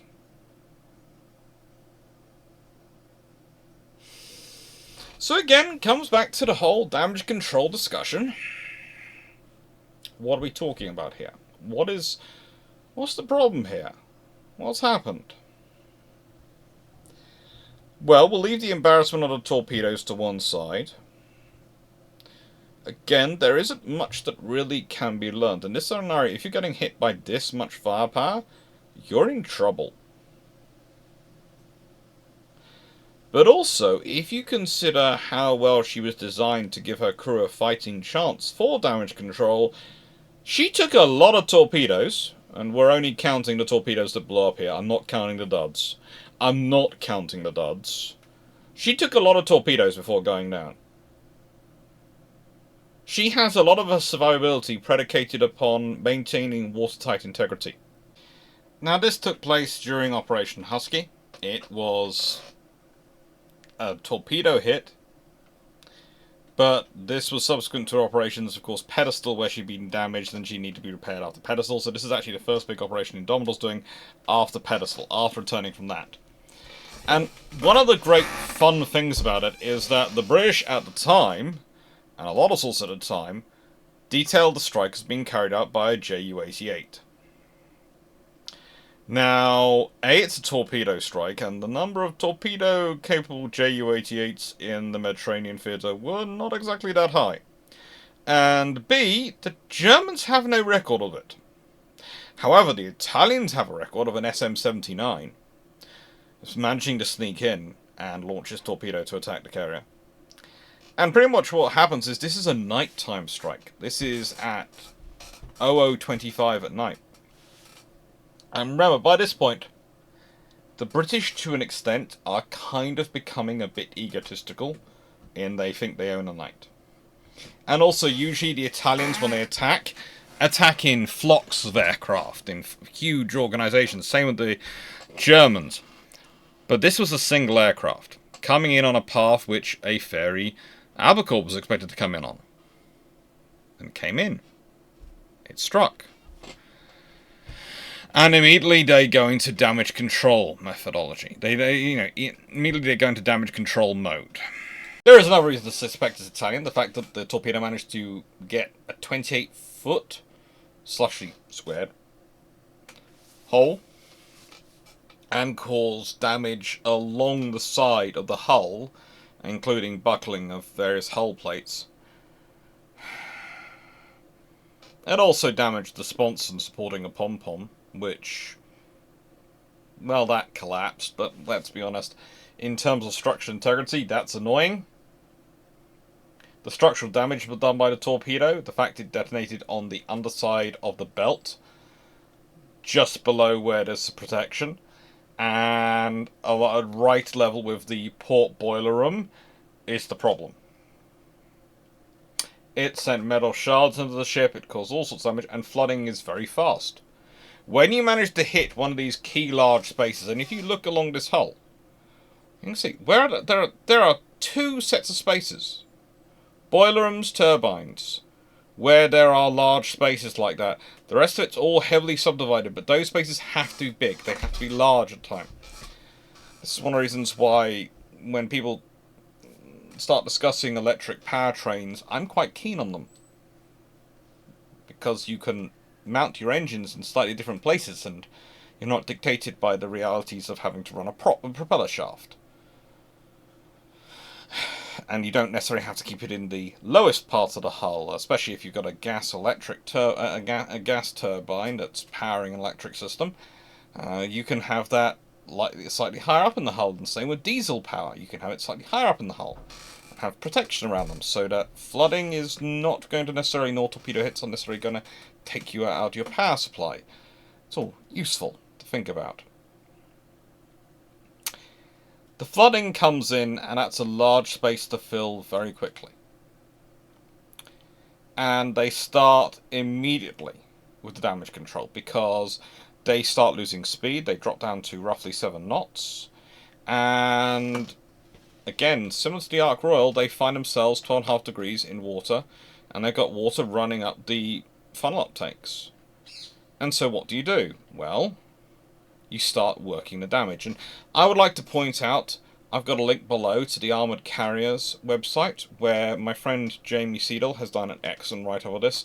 And whilst I could use my own notes, I'm going to use that page as the basis, because I want to give him some attention. Because if you haven't heard of him, you should have done. It's really excellent. And he also does the Armoured Archivist on YouTube, which is really worthwhile watching. Now, I have to say, I differ in terms of his approach to the captain of Ark Royal. I agree in some respects about counter-flooding, but he describes it as ideologically based, and I go, it's more a case of you have to train people in damage control, and there's the principle you're taught on every other ship in the fleet is it's the enemy's job to let water in, not yours. And then once you're on a carrier, that's where it's reversed, because of it being top heavy, and it takes a lot of effort in you to go against that. You have to have that pushed into you. And they start counter flooding immediately, as said. So by 0230, she's able to go up to 14 knots. The waterline has reduced dramatically. And the pumps are able to control and reverse the flooding. And so they're reducing the water that's come in, the water's come in, whilst keeping the counter flooding, and then they slowly start to also reduce the water in the counter flooding. Once they've got the angle down to the right level, then they start reducing the water they've got in the counter flooding situation as well. So they are slowly pumping themselves out.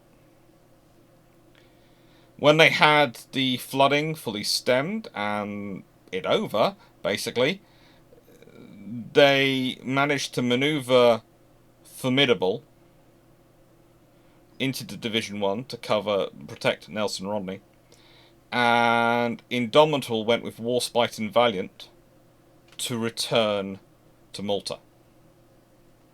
With these two valiant shepherds, she made a steady journey of usually at roughly 11 knots for most of the journey, to Grand Harbour, managing to get there by 12:30 hours. And there you go. do love that there is all sorts of discussion about this and whether it was a Ju-88, etc. And there are some interesting personnel who write, she was, Indomitable's been torpedoed by a German aircraft during the fleet's own airborne attack. And if someone's inserted in Ju-88, A, they didn't at the time know whether it was Ju-88 or not, and B, they're presuming it's a German aircraft. Again, they don't know. And that's what's taken as a gospel. This is one of the problems you deal with in the history of the Mediterranean. I've discussed this before in a video, a key aircraft video about the SM-79. There is a lot of presupposition which goes into it's the Germans. It wasn't. It was the Italians. Often the Italians. She gets home. She gets safety restored, and then she's back in service again. And that's not the only picture of the damage you can get. There's another quite good one. This one. Again, this one does come from Armored Carrier's website, and as you can see, it gives you a full description of the damage. And there was a lot of damage from one torpedo hit. A point I've been trying to make throughout this video is that with bombs, their damage is often cumulative. They're like shells hitting a ship. But because of the angle of where they're coming in, they can cause a lot of damage on their own. And especially with an aircraft carrier, there's a lot of flammable spaces high up in the ship which can turn into very explosively flammable spaces under the right conditions. But torpedoes are the killer. Things that make holes in the hulls. Things that let water in. And in this scenario, as you can see in this image, and the one above, there are many places those torpedoes could have hit on that hull and wouldn't have done a tenth of the level of damage they achieved. But again, you have to make compromises because of design. You have to make compromises because of technology. Even when, and the Indomitable is a modified illustrious class. It's not quite to the same level of the Implackables of getting to the Royal Navy going with what they would have really loved to have been building from basically Ark Royal onwards. They would like to build Implackables. Basically, if you go and look at some of the early drawings for Ark Royal, they look very similar to what the Implacable turned out in terms of stats. Not always in some of the shaping and the way they especially shape the island structure, etc. I will concede that completely. But the Implackables are basically it and have been the ideal sort of dream for quite a while. But Indomitable is definitely an improved illustrious class. Definitely an improved illustrious class. And is about as good as any ship can be made to deal with these torpedo strikes. And yeah, a single torpedo coming in when they weren't expecting it. When they didn't think there was going to be an attack. When they felt almost safe. Hitting just the right spot caused all this damage. It didn't sink her. There's a discussion as to whether she was ever any real risk of sinking. I think I think they had enough time that even without the immediate counter-flooding, they could possibly have been okay, but it's going to depend on how long it takes for the water to migrate through the funnel system, through the stack system, and get to other boiler rooms. Once it starts pouring in and dust out the other boilers, you're going to have trouble. You're going to have real trouble.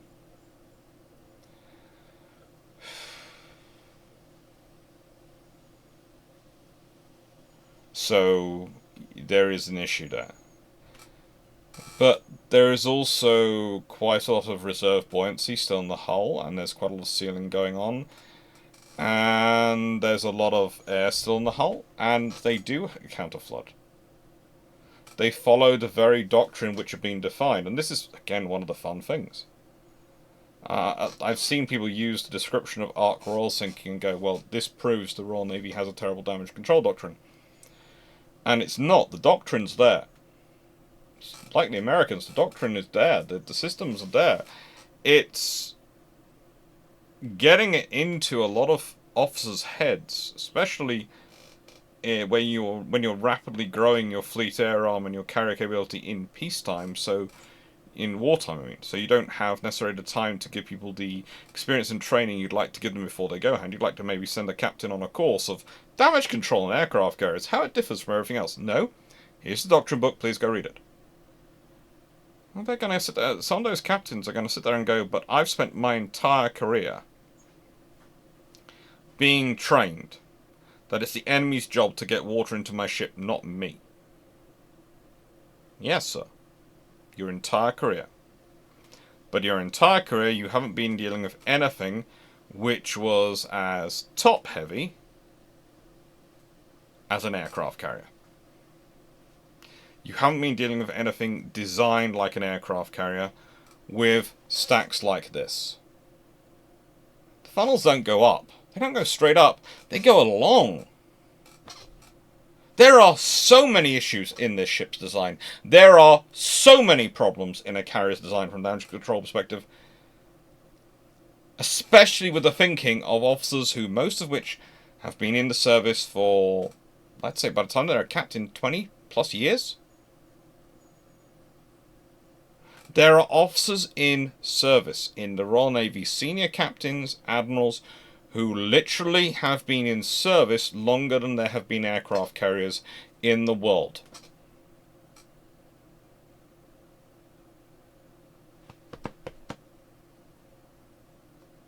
And then there's the vast majority of officers who have never served on one.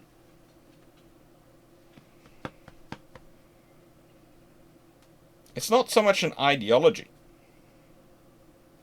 Again, this is the argument me and Jamie Seedale have on occasion, or rather, the historical argument, which would involve a lot of iron brew on my part, probably a very nice glass of something cold on his part, and probably some nice nibbles, you know, I'm talking meatballs, maybe ribs, something nice, you know, to have and snack on while we are literally debating it for hours upon hours, having our argument.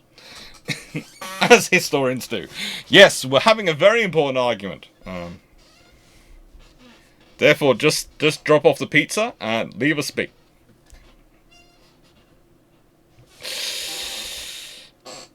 And the debate is over if it's an ideology or is it a learned experience. Is it the fact that everything in their 20-year service history is telling them they do not do this? And how long does it take for the theory to override the instinct? And the trouble is with damage control, is it has to be done so quickly, it has to be implemented so quickly. If you want to make sure the ship survives in the best condition as possible. That platinum 5 minutes, that golden hour. That it has to be instinctual, it can't be thought through. You have to do it on a muscle memory level. That's why Navy spends so much time training and drilling crew in damage control. Because it has to be on a muscle memory level. It has to be.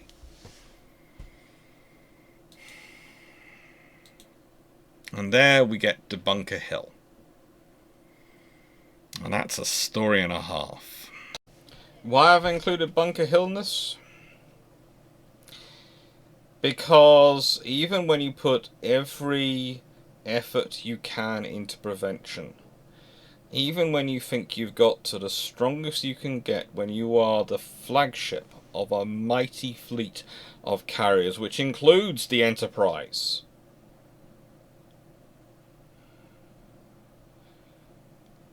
things can still go wrong. In her case, on the 11th of May 1945, she's attacked by 2 kamikaze aircraft. Both potentially Zeros. We're pretty sure they were Zeros. The first dove towards the flight deck. The flight deck dropped a 550-pound bomb that was at least semi-armor piercing, and managed to have gone through the flight deck and exited from the side of the ship at the galley deck level, and then exploded in the ocean. So that's why we think it's probably semi-armor piercing, because it manages to go through the ship and then go boom.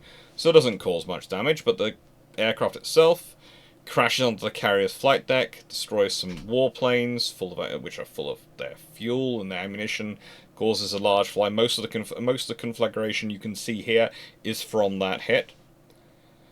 And the remains of the Zero actually went over the deck and dropped into the sea. Then, roughly less than half a minute, less after that, a second aircraft plunges into its dive. This makes it through the anti-aircraft fire, drops another 550-pound bomb, then crashes into the flight deck near the island. That bomb managed to go into the pilot's ready room, where it killed 22 pilots. And this is the trouble at this point, is there's a lot of aviation fumes going around, and they start to flare up, and explosions start to take place. She'd lose 396 sailors and airmen, including 43 who went missing and were never found, and 264 wounded. This included 3 officers and 11 enlisted from Admiral Mitcher's staff, and that's Admiral Mitcher who was in charge of Task Force 58. She was his flagship. He had to relinquish command by visual signal, and then he had to transfer by bridges buoy, which is basically a tethered rope system, to first the USS English, a destroyer, and then to USS Enterprise, where he would take his staff across to it as well, and that's where they would start operating from. Bunker Hill manages to steam back to Liffey at 20 knots. That's where the pilots of Marine pilots of VMF 221, which had been doing CAP, been part of the Blue Blanket during the kamikaze attack, managed to rejoin their ship. They'd been diverted to other carriers, but then they rejoined their ship out of Liffey, and then it made its way back to Pearl Harbor and was sent to Bremerton Naval Shipyard for repairs. She's still in repairs in August 1945 when the war ends.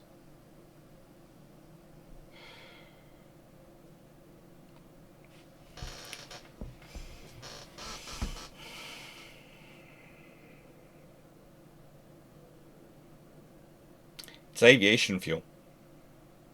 It's the legacy of aircraft carriers, and this is my last slide. This is the slide I end on for this presentation. And I think this video has grown close enough to... well, I think I'm past the 3.5 hour mark. It's grown close enough to a 4-hour recorded video that I think I've probably given you a fair idea of some of my thoughts of damage control and carriers. Damage control is one of those issues where a lot of things can go wrong and a lot of things can go right, depending on your luck. But also depending on how quickly you react. I cannot emphasize more importantly, muscle memory. Muscle memory. The best thing is prevention. Whether that's preventing the attack getting through in the first place, prevention by design, or prevention by maintenance, i.e. maintaining the systems so that they will work, and making sure that quick fixes don't become permanent solutions. But leaving that all to one side, when you're doing damage control, your first priority has to be your crew. But the best thing for the crew, their most survivable asset at sea, is the ship they are on. You don't abandon the ship unless you have to. So that means you need to have worked out a system to make sure your ship can survive as best it can. And you need to implement that. And this means the personnel at every single level need to fully understand the damage control realities. One of the things I do like about modern armed forces and modern force structures is there is time for courses. There is a lot of time for courses.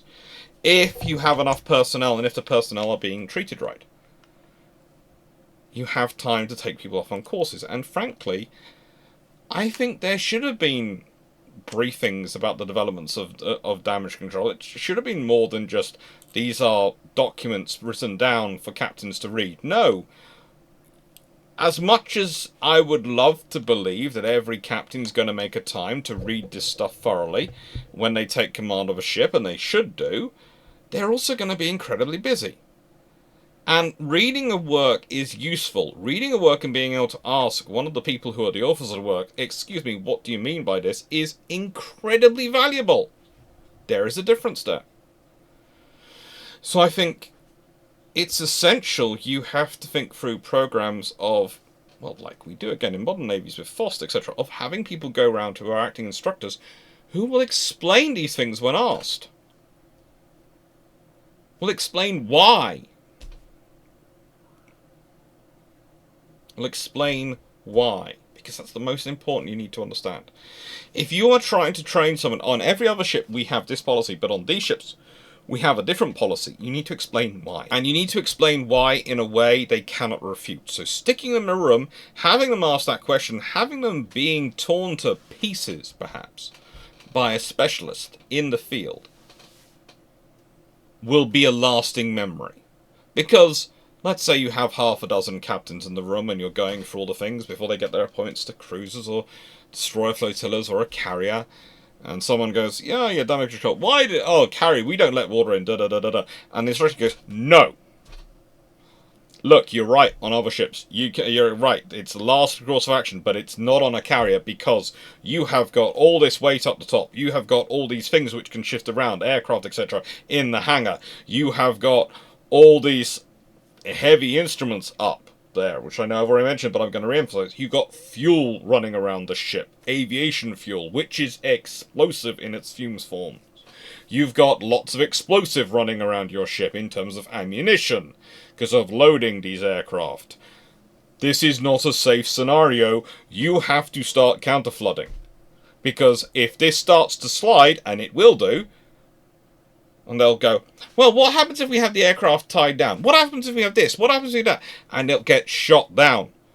Okay? Keep getting shot down, the realities of it. And eventually, they'll be sitting there going, so what you're saying is, we have these cavernous spaces, our boiler rooms and engine rooms, which if they're hit by a torpedo, we don't have a choice. We start counterflooding on instinct. Before we even think about anything else. Before we do even a damage assessment, we start the counterflooding. Yes. You sure about that? Yes, if you want to live. Start the counterflooding. You can always pause it.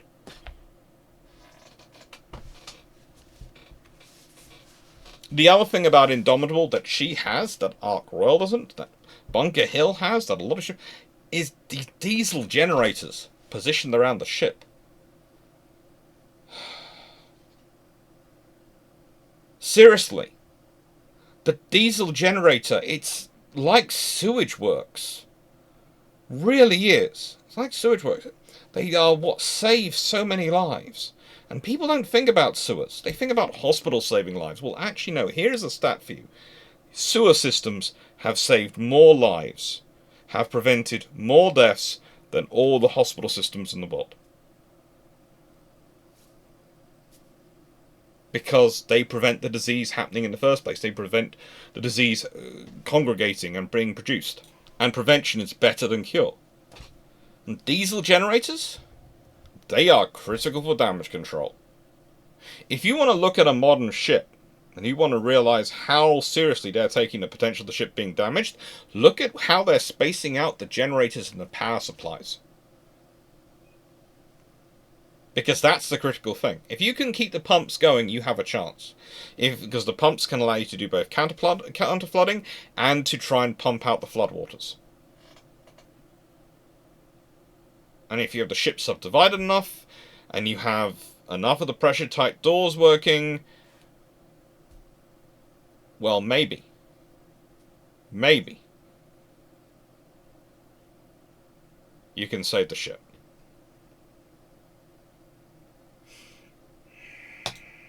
Oh, what else have we got coming up? Oh, and I should probably question.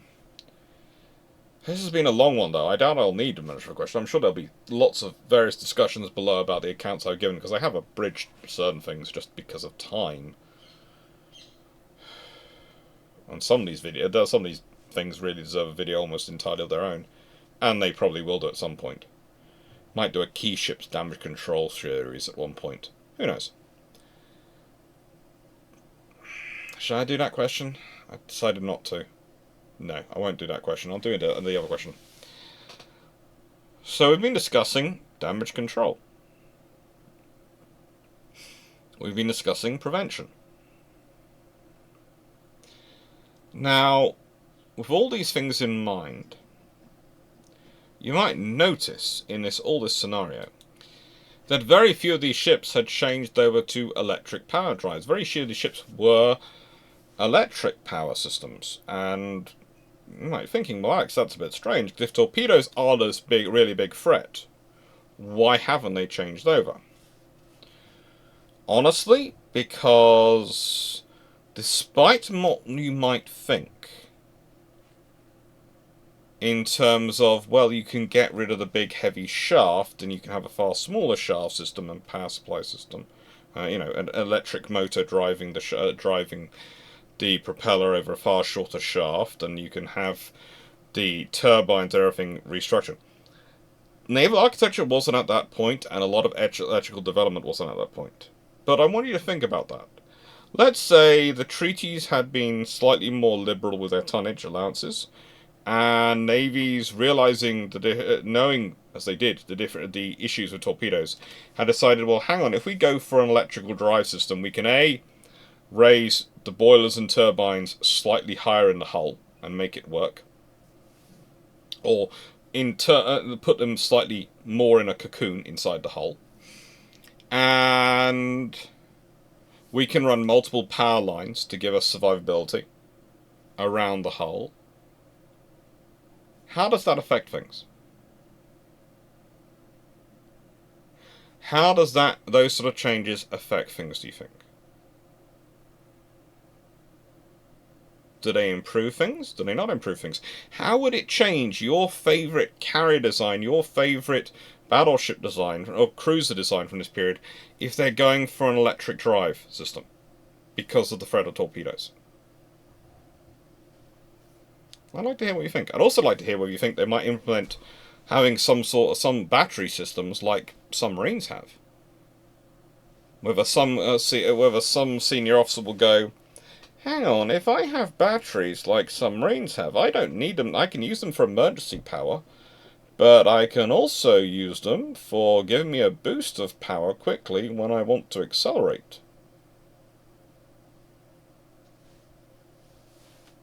Now, the technology, before anyone starts writing on load, the technology will, at that time, wasn't really at a level at which we could necessarily guarantee or do that. No, but if you're doing a lot more of electric drives, if that's the way they went in the 1920s and onwards, let's say things like the Nelson and Rodney were electric drives. Let's say they made the county-class electric drives and etc. and moved on, and all the British went all that route, and the Americans went all that route because of the submarine torpedo threat, and the Japanese went that route. Let's say they all end up going that route because they've got, let's say, slightly extra tonnage to play with, and they all decide that that's the route they want to go. What do you think happens? What do you think happens from a damage control perspective? And a ship design perspective, because those two are interlinked. Alright, what have we got coming up next week? We have the Japanese Naval Aircraft Squadron System. Lord help me, that's going to be fun. Thank you very much, everyone. Take care, and hope you enjoyed.